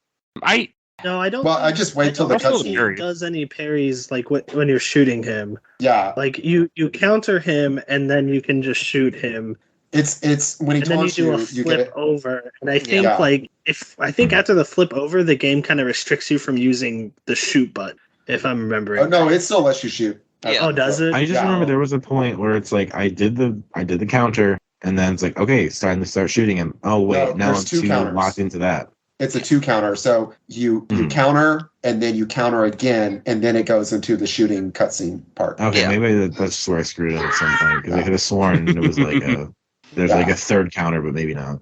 And I was gonna say I also like the story reveal whenever you beat him, but you haven't cutscene beat him yet. You beat him, but he's sitting there choking Samus to death, and he reveals that Samus is actually. Well, that Samus has got DNA from both the Mawkin and the Thoha, and that when she was a child, and I know a little bit of the story. So Samus was she a human child that was raised by the Chozo? Yeah, she was. The full story with Samus was basically her parents were on Zebes when the pirates came, right? And that's also when they developed they came and attacked. They basically killed all the humans there except for Samus, and it was actually Ridley who killed her parents. Okay. The Chosen took her in. They saw greatness in her, which goes throughout the lore and the whole games that she is this important one. And she's raised by the Thoha tribe, I assume. Yeah. Right. Okay. And when they gave her the power suit to make it work, they had to also give her Malkin DNA. And that's what's revealed in this game. Yeah, and Ravenbeak was one of the ones there. Right. And so he calls her daughter because they have the same because they both have Mockin DNA. It's not literally his DNA. No, I think it's his DNA. It is his Yeah, DNA. it's his DNA. Okay, so it is his DNA. That's what I thought it was saying. But she doesn't remember being experimented on as a child, or does she? I wonder. I think she is aware that happened. Oh, okay. That wasn't what I wasn't sure about. But I would say one of my very favorite things in this game, story-wise, was when she speaks Chozo to Quiet Robe. So She only has that one line, but her voice, I liked her voice acting there. I like that she speaks Chozo instead of That was English. cool.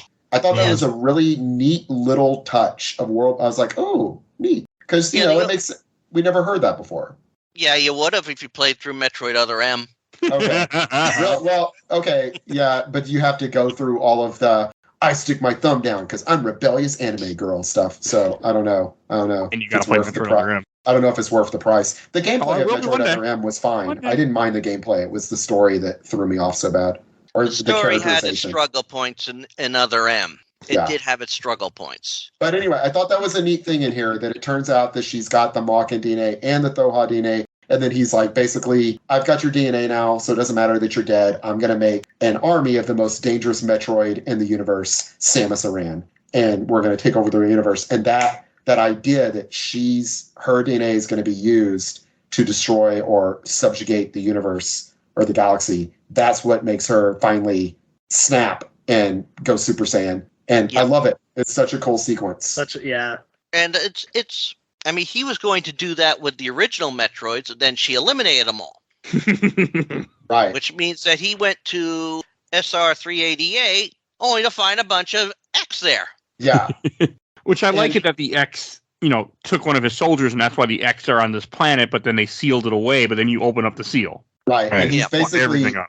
He's figured out that if I push her to the brink, then her Metroid DNA will evolve, and the Metroid DNA plus the X virus plus the Mockin and the Thoha DNA all together will combine, and the human DNA, and the human DNA will all combine to make the most incredibly powerful thing ever, and I can harness this as a weapon.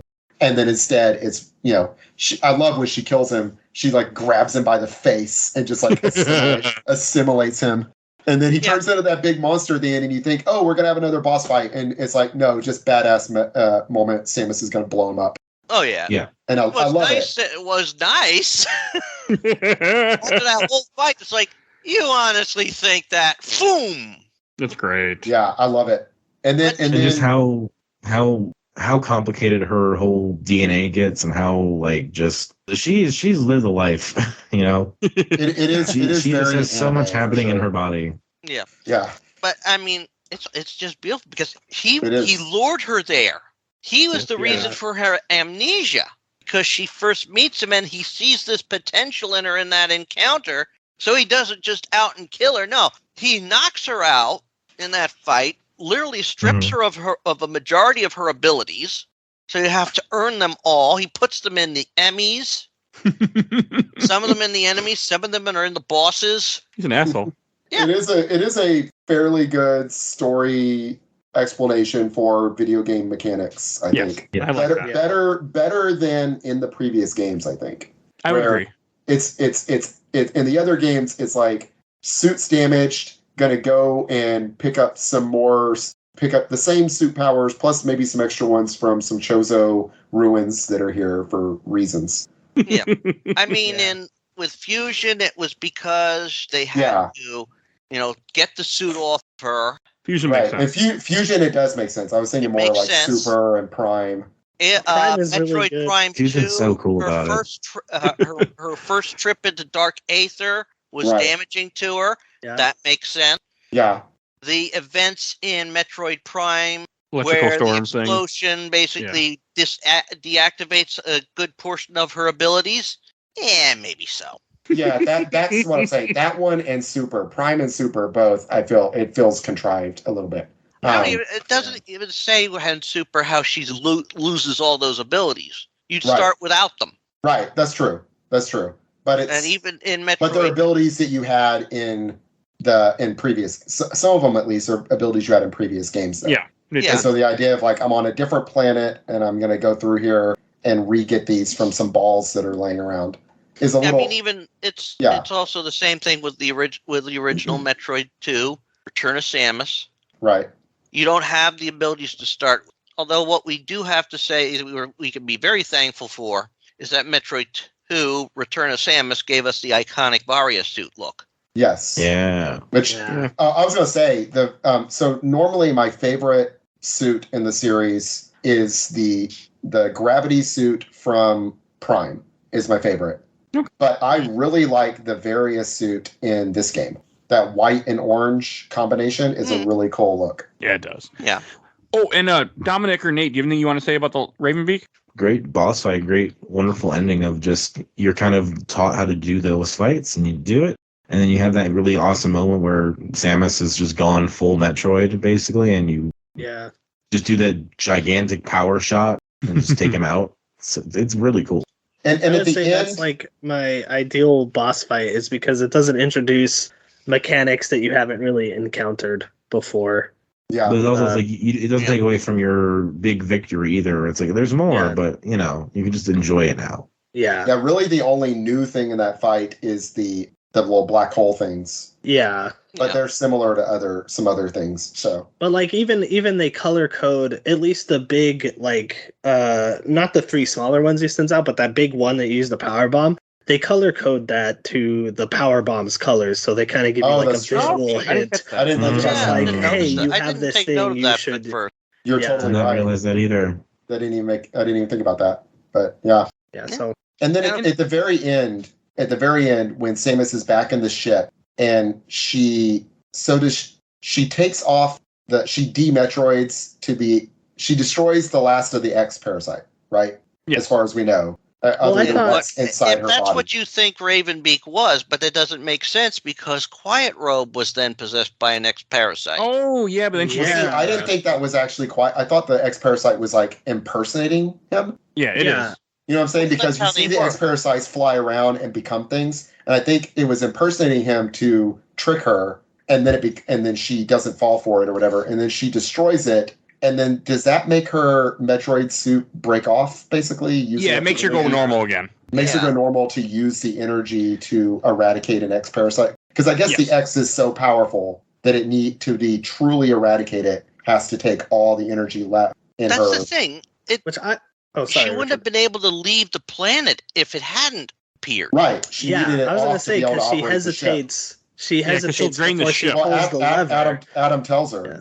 Adam says, "Hey, don't touch the." And the actual Adam tells her, "Don't touch the ship; you'll fry it." Basically, the Adam computer, it tells her. Yeah, which I guess the deal is that so the Adam that's on her ship is the Adam from Fusion, but when she's on the planet, she thinks she's uploaded Adam to the computers, but it's been corrupted by Ravenbeak. It's just so I guess which makes me laugh because like. Yeah, go ahead. Because the whole time, every time you talk to Adam, he's just like, "You're not strong enough. Like, you're not good enough." And it's just Ravenbeak, like, "Nah, this guy's real cool."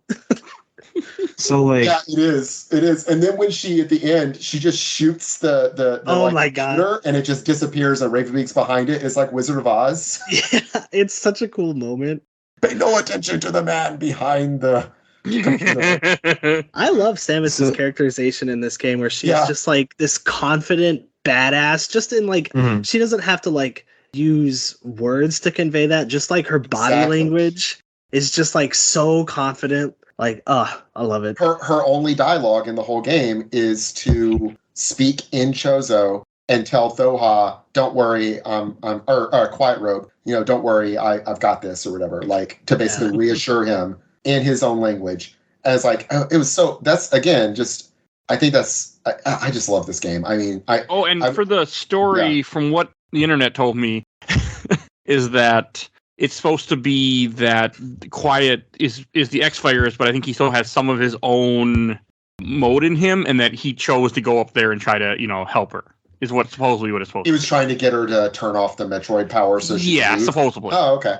I thought they were trying to trick her into like bringing an X back to wherever she was going. That's what I think. That's how I take it too, but that's what how I take it. The internet told me. So I just wanted to. But I mean, that makes more sense. That the X are not. That sounds like some fan conjecture, though. I don't know. Yes, it does. I was just actually looking at the wiki, the Metroid wiki, and that's that does conjecture, because when you think about it, at the end of in Fusion, the SAX is trying to kill you the whole time until you discover Metroid's there. Then, of course, while it's fighting off the Metroids, one of the SAX is fighting off the Metroids, you can escape. They're not even bothering you because, of course, Metroid DNA.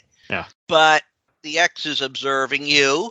And then when you have to fight this gigantic Omega Metroid at the end of the game in order to escape, the SAX joins with you after, of course, getting damaged in a similar battle, so you can at least use ice missiles to wallop that thing's ass.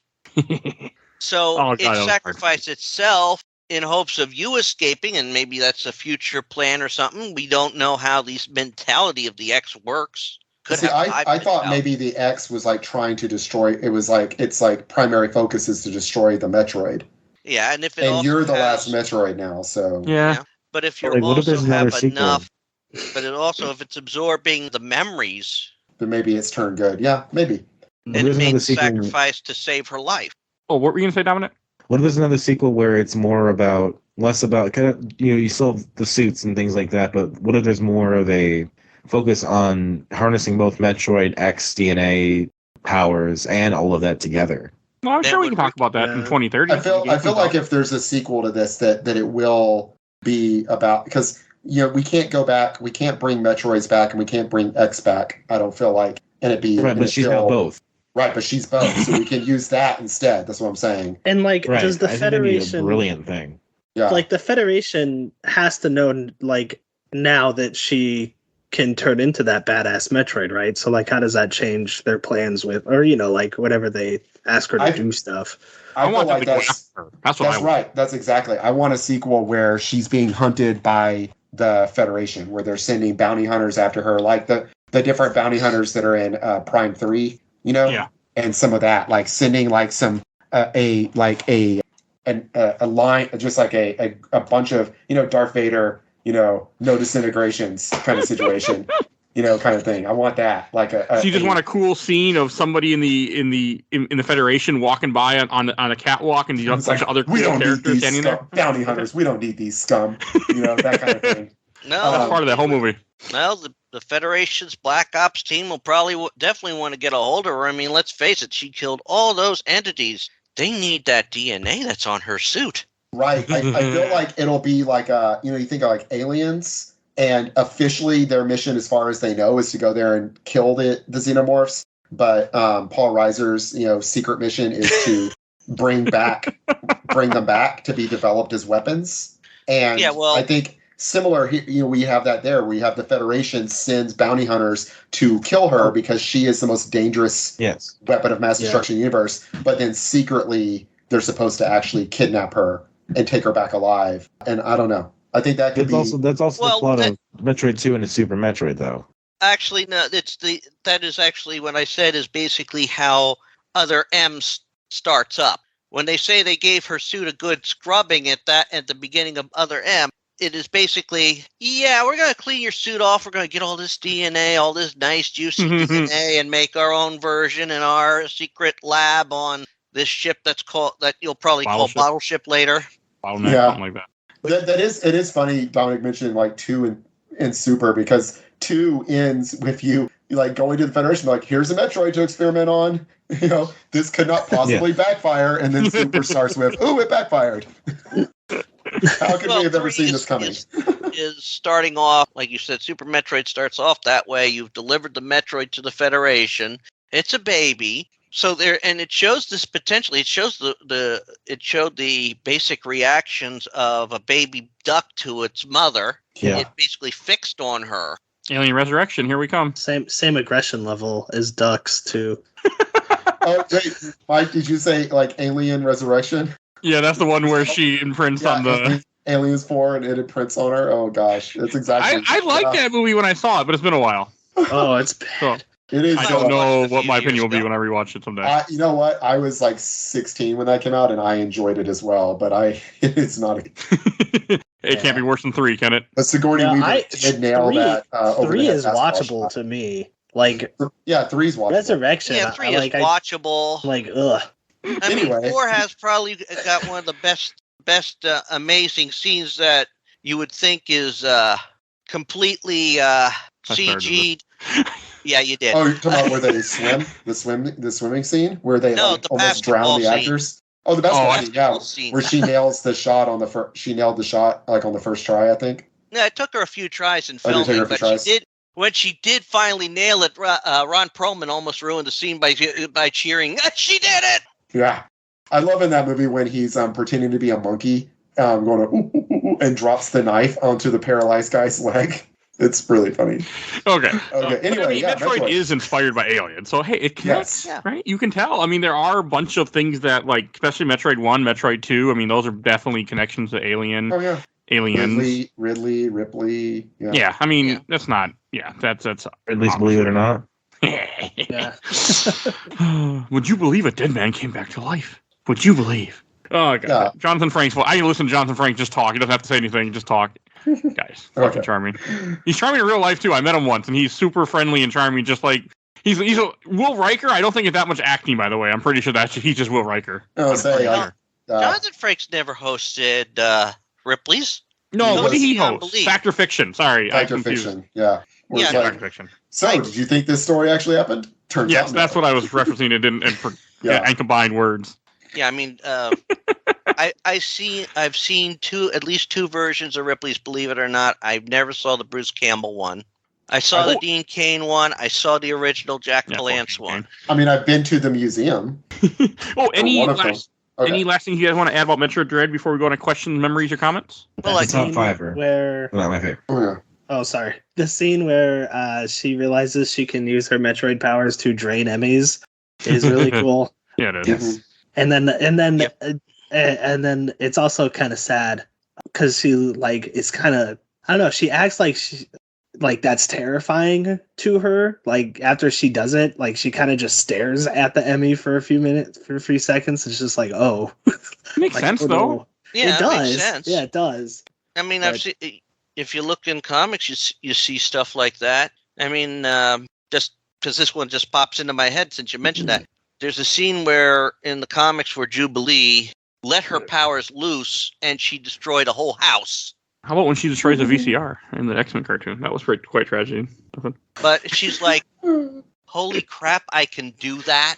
That's the kind of thought, like, holy shit. Yeah. Oh, Dominic, I wanted to ask you, since you've been with me for a lot of Metroid, did you have a favorite ability?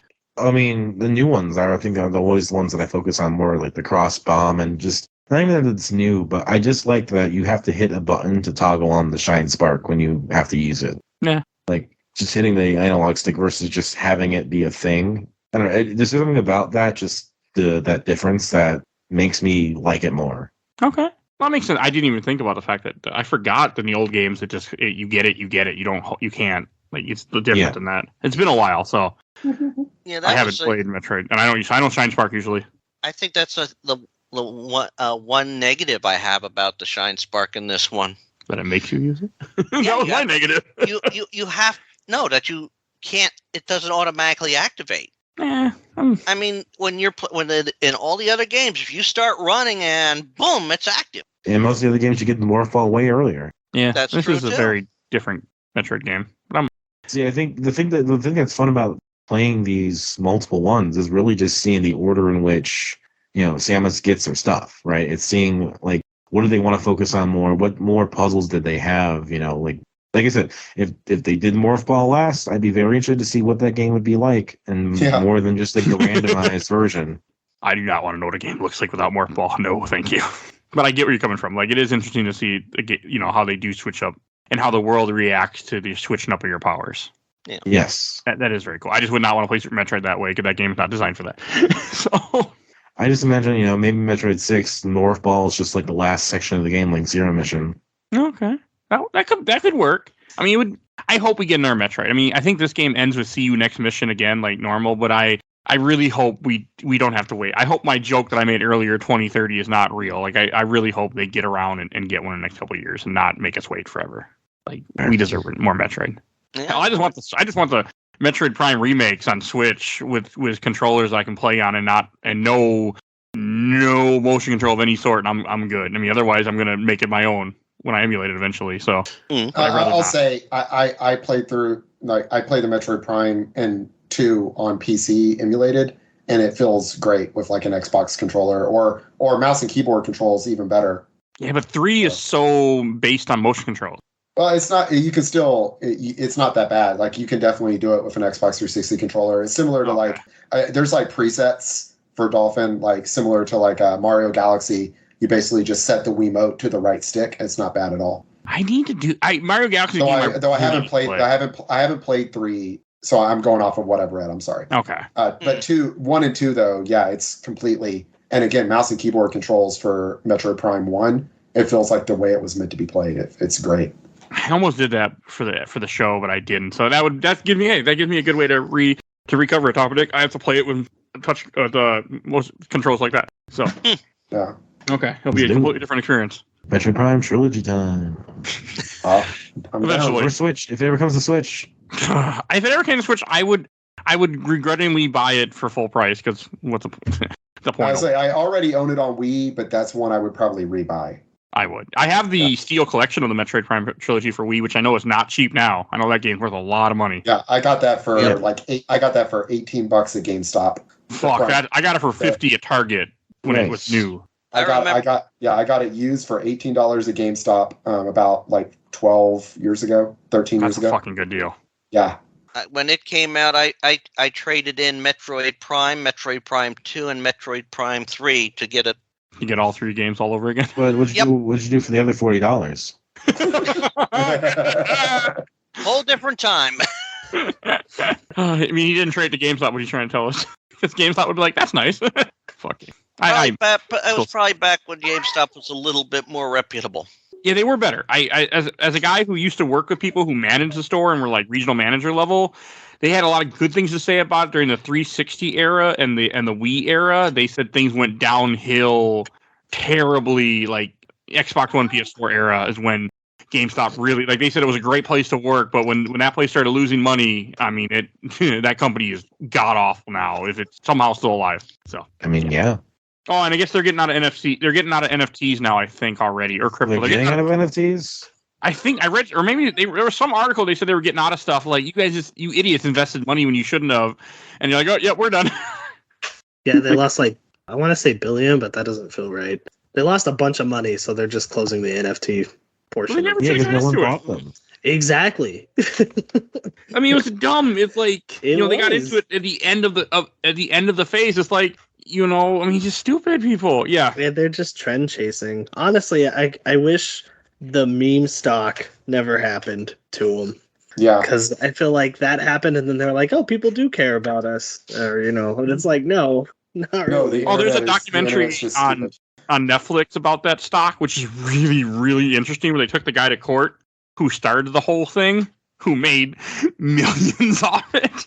He was found not guilty of anything. He didn't do anything wrong. He just played the stock market. That's what I'm saying. It's like, fuck all those like hedge fund people that lost all their money on that. Like, they deserve it. Like, it's really good though. I forget what it's called, but I'm sure if you search meme stock or something, you'll find it on Netflix. But it's a really good documentary I watched once. That, I mean, there's some. Don't watch the end where you watch the 2 rapper guys will moon you at the end. It's stupid as fuck. I'm not kidding. Okay. But other than that, it's good. It's actually a really good documentary. So, do we have comments or? Oh yes, I have a ton. Thank you. I'm not seeing anything about GameStop stopping NFTs, by the way, but maybe there's an article I'm not seeing. Maybe no. Okay, I thought it was too. I didn't see anything either. Maybe it was crypto. They don't take now or something. I don't know. I saw something, but I think I confused it. But yeah, no, they lost a ton of money on that. So all right. First from the Metroid group, from Isaiah Bell, my word, what to say. Metroid Dread is an adventure. Every time you play through it, you get this feeling deep inside. You feel like you know what is going to happen, and boom, you're face something crazy boss or running from an insane Emmy. I only wish I could play it for the first time again. Okay. From Alderp AR, good game, just don't know how to do a Shine Spark in Metroid Dread. It's hard. From Ricardo Garcia, Dread is essentially what Fusion wished it would have been. From Matthew Bryant, Dread is the best Metroid for me. If it was super fun, it was super fun to speedrun, and now there is a randomizer opens up to unlimited entertainment potential. Don't say that too loud. Nintendo might close it. Oh yeah, this would be fun if a randomizer. I can see it. I don't think I have a beefy enough PC to emulate Switch quite yet, though. I don't think Switch is that hard, to be honest. Is it not? No? It'll be fun to do randomizer until you went into the first Emmy and it's the Powerbomb one. Oh, yeah. Because I'm pretty sure, Steam Deck can run Switch. Oh, okay. So Steam Deck can run. I mean, my computer is like a comparable to Steam Deck, I think. So yeah, your Steam Deck's. Oh, yeah. Steam Deck couldn't run Shadow of the Tomb Raider though on Epic, but I don't know if that was Shadow of the Tomb Raider's fault or that was just the fact that Epic wasn't playing well with my Steam Deck and I didn't play the settings. I mean, I think it's just Epic doesn't play well with Steam Deck, which I think makes sense. But but anyway, yeah, that does seem fun. A randomizer of this because I love I love doing randomizers of the of Super. So I think this would go with that well too.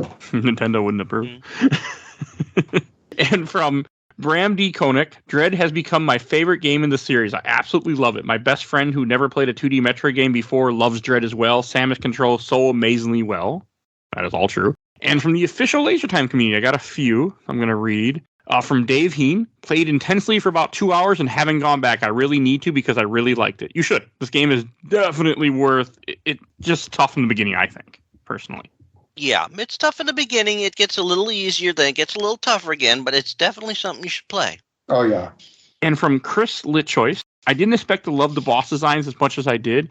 Metroid was never a game I came in for combat, but they nailed a tight feel, a good use of the parry. The bosses really push you to the limit sometimes. That is 100% true.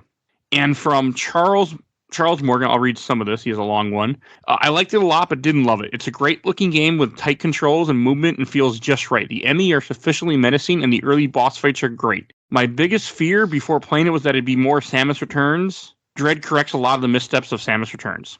Yeah. Sure. Yeah.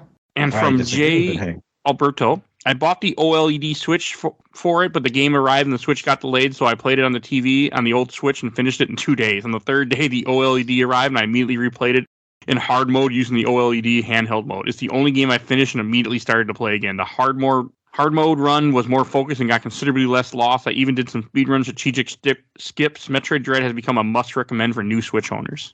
Okay. I would agree. This is definitely a game that I think would be, great. Utilizes the system very well.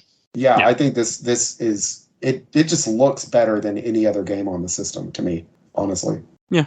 Mm-hmm. All right. I'm just I have a couple more to read. Just got to pull them up because my dumbass didn't save something. Or maybe he didn't post something. Did I post this in Overblood? Did they get taken down? I don't know. No. I'm not in Overblood. I don't remember seeing. I don't remember you. But I didn't post it. Overblood. Normally I go to comment on it just to be a little bit of a silly goose. All right, but I do got episode. One other group I did post in. The Metroidvania group. No, I completely forgot Overblood, apparently. Oops. Oh, well. That's fine. They're probably good to have a break for me for a change. Oh, Mike, did you watch the Game Awards, by the way? No, I didn't. But I did see the clip. Yes, the Overblood shout-out was amazing. There's no way in hell people are playing that game. That game's awful. There's no way in hell. Apparently, it was the most played game on Twitch. What game? Overblood. I don't even know what that is. It's a PS1 survival horror game that's only well known to us because the Game Informer did a replay of it years ago, and that's how this Facebook group that I'm part of that. I didn't realize that's what that. I've heard the name from you. It's a bad game. It was a game. I'm also one of the only podcasts that has covered that game that is out there. I'm one of the very, very few because that's how Ben Spiegel, who runs the Overblood 2 website, made a whole website for that game, found me, was because he's like, you're one of the only people who covered Overblood. It's like no one's covered that game on any podcast. So, yes, I'm one of the few. Did I ever tell you that I played that game in first person? Did I ever tell you that I played that game in first person? Completely? No, it's terrible. It's amazing. It's an awful game. We did it for our first anniversary. All right, and just a few more I'm going to read from James Stogel. Excellent Metroid game if they hadn't put in the 100% completely unnecessary stealth section that just killed any momentum, action, fun, or good vibes while playing, just maybe turned the game off. Not because it was too difficult, just boring and a turnaround from what the rest of the game was, shoehorned in anti-contact that had no place in the rest of the game. So sadly, Dread was a disappointment. I'll likely never finish. Damn. Okay, I'm sorry that you felt that way because, I mean, I didn't like the Emmys, but I'm also have a issue where if the game's put on the show, I will finish that fucking game to the best of my ability. Except for you, Beautiful Joe. Fuck you. Beautiful Joe is the only game that I couldn't do just because I just wasn't good enough. Blood Omen 2 crapped out on the final cutscene, but I consider myself beating it, and Soul Reaver 2 I just couldn't even get to run on anything. So, but that's the only. But Beautiful Joe is the only really one I count because that was the one where I just wasn't good enough. All right. And from Edward Chapman, I enjoyed it for what it was, an action game with some clever Shine Shark puzzles, but there was too much hand-holding for me to consider it a true Metroidvania. from Reed Adams. I actually liked Dread once I got into it. After a while, it started to feel like classic Metroid. All right. Oh, and surviving after the robot grabs you is one of the gaming greatest little achievements. Yeah. And great cutscenes too, he says. And let's see. Okay, from David Lee. Very overhyped. Take the hyper productions away. Other Metroidvanias are better. Eterna Noctis being one. Okay. I mean, I can see it. If this game is a little different of a Metroidvania. I mean, I've said this before on the show, but I personally prefer the RPG elements more in a Metroidvania than I do when they don't have them. But not what Metroid is, so. Yeah. Well, and with the one comment, this did throw back more to the Metroid roots of the Metroidvania because it was more 2D, although it looks very 3D. Yeah. And that was a plus for it. I mean, it really did go back to the roots with all the years that we've had more 3D Metroid. I mean, even Other M had its moments where it was 2D, but at other times it was 3D. And I have with its gameplay. Couple more I want to read from Matt Rutowski. Man, it was such a good game and worthy successor. The Metroid 2 remake on the 3DS really prepared me for what was going to be. I was more than happy with it, never being a Prime person. And I'm just going to read a couple more. From Daniel Nugan, it was all right. It was a really good Metroid game, but that's as far as it goes.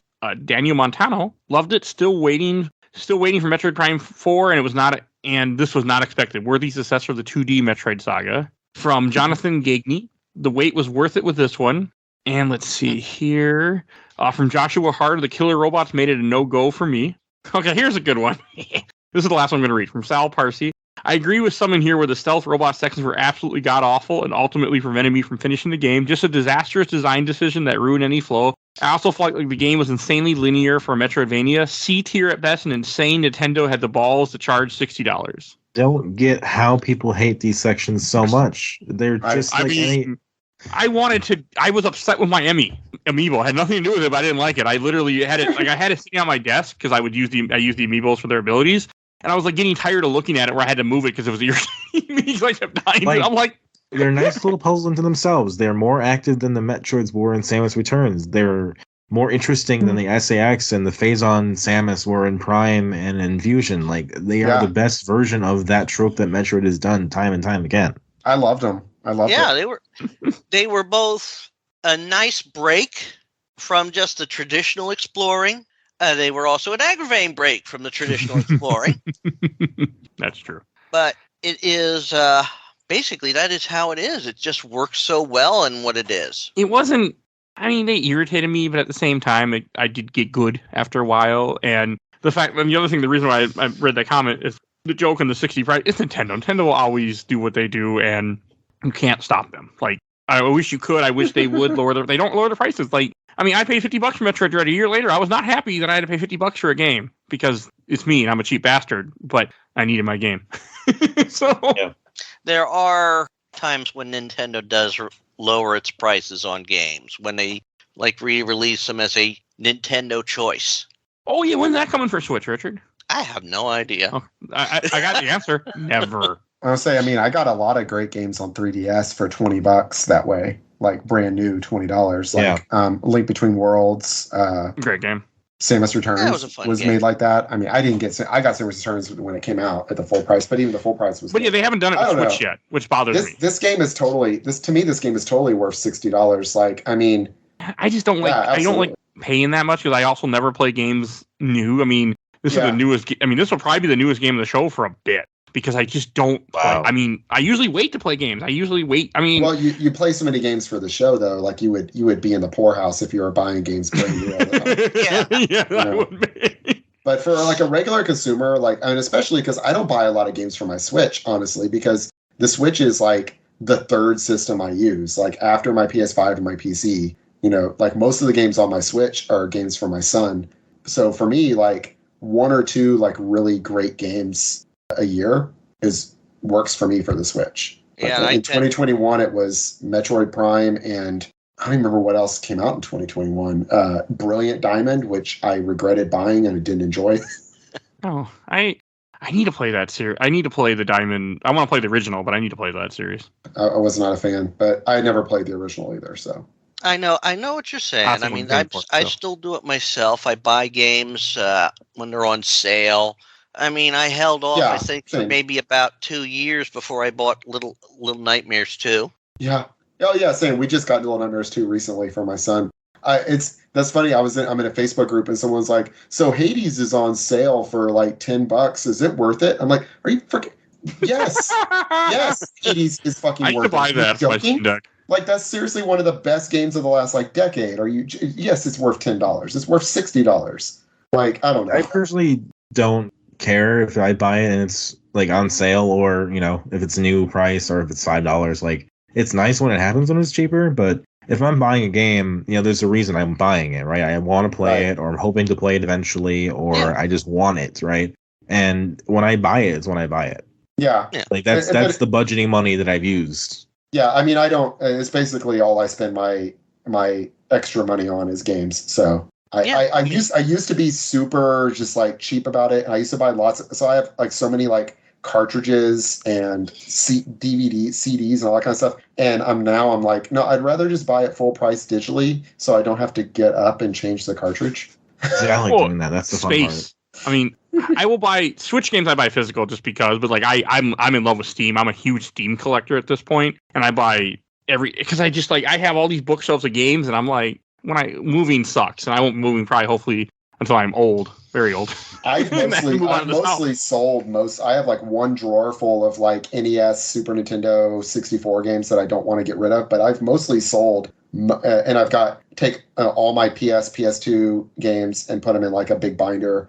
And oh no! Yeah, I got rid of all. Like, I don't. Why would you do that? I don't keep the packaging. I don't care about that collecting business anymore. It's like, but you're running the discs. They're fine. Well, I mean, I actually thought about selling a good vast anyway of my collection multiple times because like I'm never actually going to do anything with them, and I have a majority of them in other ways, and I'm just I sold my complete in box copy of Chrono Trigger because I had it complete in box from when I bought it back in 1995 with my allowance, or 97 with my allowance, and I was like, oh shit, I can get like $350 for this. I've got the game on DS and Steam. Like, why? Got a better version on DS. Yeah, I've got and the Steam version has been patched to be basically the definitive version. But anyway, our point is, since you opened the door, I'm just not a collector anymore. For that comment, I'm actually buying a Chrono Trigger cartridge Wednesday, but I'm buying a plastic big giant one that a guy 3D printed and put a label on it for like $20.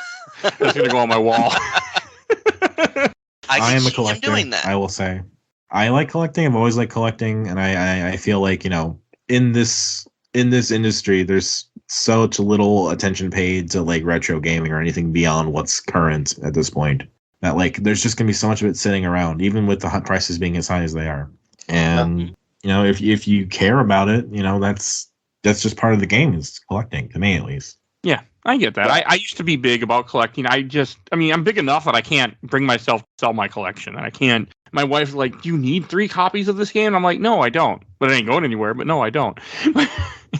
I just can't. But yeah. There was definitely a point where I did, and then I just at some point I just like, no, I'm good. And so I mean, I kept some stuff that I just don't want to get rid of. Like my gold cartridge of the original Legend of Zelda was my first video game that I ever got, right? And so that, I still, have, in the box with the manual and all that stuff. But for the most part, I just am like, no, unless, I get especially if it's something I have another way to play. I'm just kind of, but I, on the other hand, on my Twitch channel, I repair and modify video game consoles. So I've got like 40 video game consoles in my workshop. So I guess that's a form of collecting or hoarding.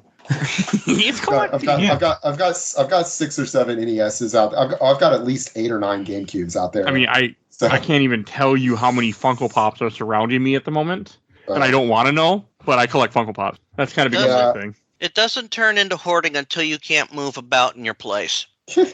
Yeah. Yeah, no, I'm fine. All mine are all like this. My Funko Pops are displayed. They're not as displayed the way as much as I want to by section, but they are displayed. Like I have a whole Wonder Woman dedicated section. I have a Yu Hakusho section. So I have sections, but I have to admit, figurines is something that like I'm looking to my right and looking at Amiibo and Gunpla and the adult like Ultra Collector Series Lego sets that are built and put up. But then I also have a 3D printer, and so I make my own, and that has saved me from spending more money. And also the fact that I think Funko Pop, I despise the art style of Funko Pops, which is good because otherwise I would have so many. Oh god, if they get in Nintendo, I'm fucked. If they didn't have those like dead shark eyes, I think that I would probably like own 1,000 Funko Pops and have to take out a second mortgage or something. So god, if they ever get into Zelda, I'm fucked. I will buy every single Zelda one. Pokemon. That's what got me in trouble with amiibos, is all the Zelda amiibos, and I was like, oh no. Missing two Zelda amiibos I'm missing. I cannot look for them. Which ones? I'm missing. Okay, yep. And the Twilight Princess Link that was a GameStop exclusive. I don't know that one. I'm missing Ganondorf and Sheik. Nice. I don't have all of them like that. I've got, but I also don't keep them in the packages. I take them out. Either. They're all in my. Oh yeah, mine are all displayed. I've got the original series of the Breath of the Wild ones. I've got all those, like the first run before they put out the Champions, and I don't have the Guardian. And then I've got a Ocarina of Time Link and original Zelda Link, like 8-bit Link, and obviously Zelda's my favorite series. And I've got the Wolf Link with Midna sitting. That's like a good one to have. That one's like right in front of my monitor on my desk, next to my 3D printing of Havel the Rock from Dark Souls. So. We had gone into a Best Buy to buy a Christmas gift or some kind of gift. Maybe it was Christmas a few years back, and I saw a Majora's Mask Link with the Goron mask. Mm-hmm. Oh, that's rare. Yeah, that's a and I was like, I'm fucking buying this. This is now mine. That was the Best Buy exclusive, by the way. So that was a good choice to buy that one because that's one of the rare. I'm only missing the two. I was at a toy show. I go to a toy show and she had a big box of amiibos that are all open box, and I'm digging through them, but there was no Sheik, even though she wanted like $30 for a bunch of them. I'm like, this is stupid. But I would have. There's a seller of Ganondorf a few years back, but dude wanted $35 for it, and I was just and it was Ganondorf? and it was opened, and I was like, no. I've got Ganondorf. He's one of the first amiibo I got actually. But I don't. I mean, I just bought. I've never paid above retail for them. In fact, I bought them mostly on sale. Like the Zelda, the Breath of the Wild ones, I got those. Target was doing a buy two get one free thing, and so I actually that is I'm very much against people like buying and flipping things, but I did buy like 12 of those and sell them to where it ended up being free for me. I didn't sell them for a lot. I sold them for like $15 each though. They're regular retail. That was the regular retail price for them. I wasn't like price gouging, but still, it was a little against my morals. All right, we should go to Shelf Stacker Box. Yeah. And Dominic, you want to go first? Yeah, I don't know. Like, I'm so torn because it's like this is not a game I'm going to come back to anytime soon, but it's a game I quite like. So I'm thinking maybe the Stack. Okay. And Nate, I love this game. I'm going to put it on the shelf because I loved it so much. I learned speedruns for it, and even just replaying it, I was like, God, this is such a cool game. Like, it's so good, and I hope Mercury Steam is working on more Metroid. Don't care if they're remaking Super Metroid or making a new Metroid. Like, I just want more Mercury Steam Metroid games. Okay. And Richard? You know what? I think I'm going to put this on the shelf as well. I mean, I love the style they had with it. I loved the look of it. And even those trying like sections where we're waiting for everything for the next section to load up when, Samus is either riding the elevator or traveling on the train or teleporting. You know what? Those were cool. They were nicely done. I would love seeing another Metroid game done in this style. Same. So, yeah, I'm going to put it on the shelf. It's going to be, I mean, I can't put the whole, I'm not going to say anything on the whole series because I've only been around on this episode, so. All right, and Kerry. Oh, yeah, shelf for sure. I think Super Metroid is maybe always going to be my favorite Metroid game because I just have played it so much. But I think this is, to me, the best Metroid game. I put it number one in the series, even if Super still holds a special place for me. This is, I think, the best. It is the culmination of the series in so many ways. And so even though I'm probably not going to play it again until probably this time next year, probably play through it again, maybe try to 100% it on hard mode this time, or hit that boss rush again. I'll probably come back to the boss. I mean, I still haven't finished the boss rush. So yeah, shelf for sure. You can do a dread mode playthrough. Yeah, that is something I can't comprehend because I can't even imagine dread mode. Yeah, no, thank you. That's insane. And I'll go last. I'll put this in the stack. I had a really good time, but this game is so fucking hard. I don't want to go back. I don't want to play it again. But I mean, I had fun. I had a great time. I can see the issues people have with this game. The difficulty was a little high for me. It doesn't have the exploration that I love in a Metroidvania game as much. I do. I mean, there is some. It's just I also don't have the leveling thing, which is a big part for me. But again, Metroid doesn't have that. I know that. But I had a great time. It just go in the stack because it didn't hit me the same, even though I felt so good when I finished it. But stack. All right. And we should talk about, I want to mention what we're going to be talking about next week. Next week, to celebrate Christmas, we're going to be playing Cthulhu Saves Christmas. I've heard that's really cool. It actually is really cool. I already beat it. It's a very interesting game. Well, cool. So, I still can't fathom how. You've explained somewhat the story to me. I'm like, how? I will explain it next week. So you can hear it when it comes out. I won't say it here, but yeah, there's an explanation for it. It's the game. If the game is worth playing, okay, it's a very interesting little RPG. It's not a very long game, but it's very interesting. So I will say that. Yeah, this would come out right. Probably be releasing this one just on Christmas Day and Christmas evening. Or that one. I was just doing the math in my head. Yeah, Christmas night it'll come out. Nobody will listen to it the day it comes out. Maybe. Who knows? Maybe people are like, oh, I want to listen to Christmas. Okay, but it'll be out there. And if you want to listen to with my family, there'll be a lot of swearing, so you might not want to. Because I never know what's going to happen, but I do swear in these episodes a lot. So, and if you want to hear more Metroid, we did Metroid Samus Returns, episode 157. We did Super Metroid Recovered, a Recovered 1 that came out in December 2021. We did Metroid Prime, episode 142. Metroid Zero Mission, episode 43. Metroid Zero Mission Recovered 43 when we did that again. Metroid Fusion, episode 103. Metroid Zero Mission originally is episode 43. Super Metroid is our first episode, which is way different when the show first started compared to what the show becomes. Yeah. Because I didn't know what the hell I was going when I started. Like any podcast, you never know what you're doing. Didn't you guys only have shelf or box or stacker box? It was just shelf and box for the longest for a while. When Mike joined, then we had a stack at some point. But also, like in the first episode of Super Metroid, like we had different segments. We were trying to do some current stuff. Like we didn't know. I was still figuring out what the hell we were doing. So much different time. I wouldn't even listen to it. It's got to be back bad. in the Dark Ages when dinosaurs ruled the earth, and the greatest work of art was ugh. The show is getting close to 4 years, so that's been going on for 4 years almost. Yeah, wow. That's great. All right, and Kerry, where can people find you at? Hey, so I'm on Twitch at Karooseta, Kerooseta. As I said earlier, I modify and repair video game consoles on there. But more often than not, I just hit that stream button while I'm playing whatever I happen to be playing on my PS5. A lot of Dark Souls mostly. So. And Dominic. Yes, I'm on the Overblood Facebook group. I'm also on the Dissonant Waves YouTube podcast, Dissonant Waves on Twitter. You can also find me on Twitter at DACICHOCKI. And Richard.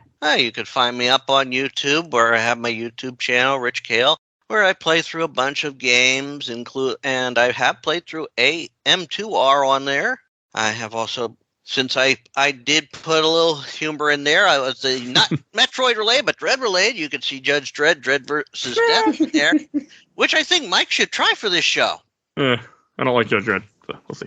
Philistine! You probably watched the bad movie with Sylvester Stallone in it. I have. I also seen the good movie with, God, I can't remember his name all of a sudden.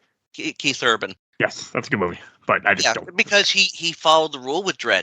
He doesn't show his face. Right. It's a good But movie. you can also find stuff up on fanfiction.net and some other stuff that I've written over the years. And if you can really want to try and find the Internet Archive, I actually did write a semi walkthrough for Metroid 2.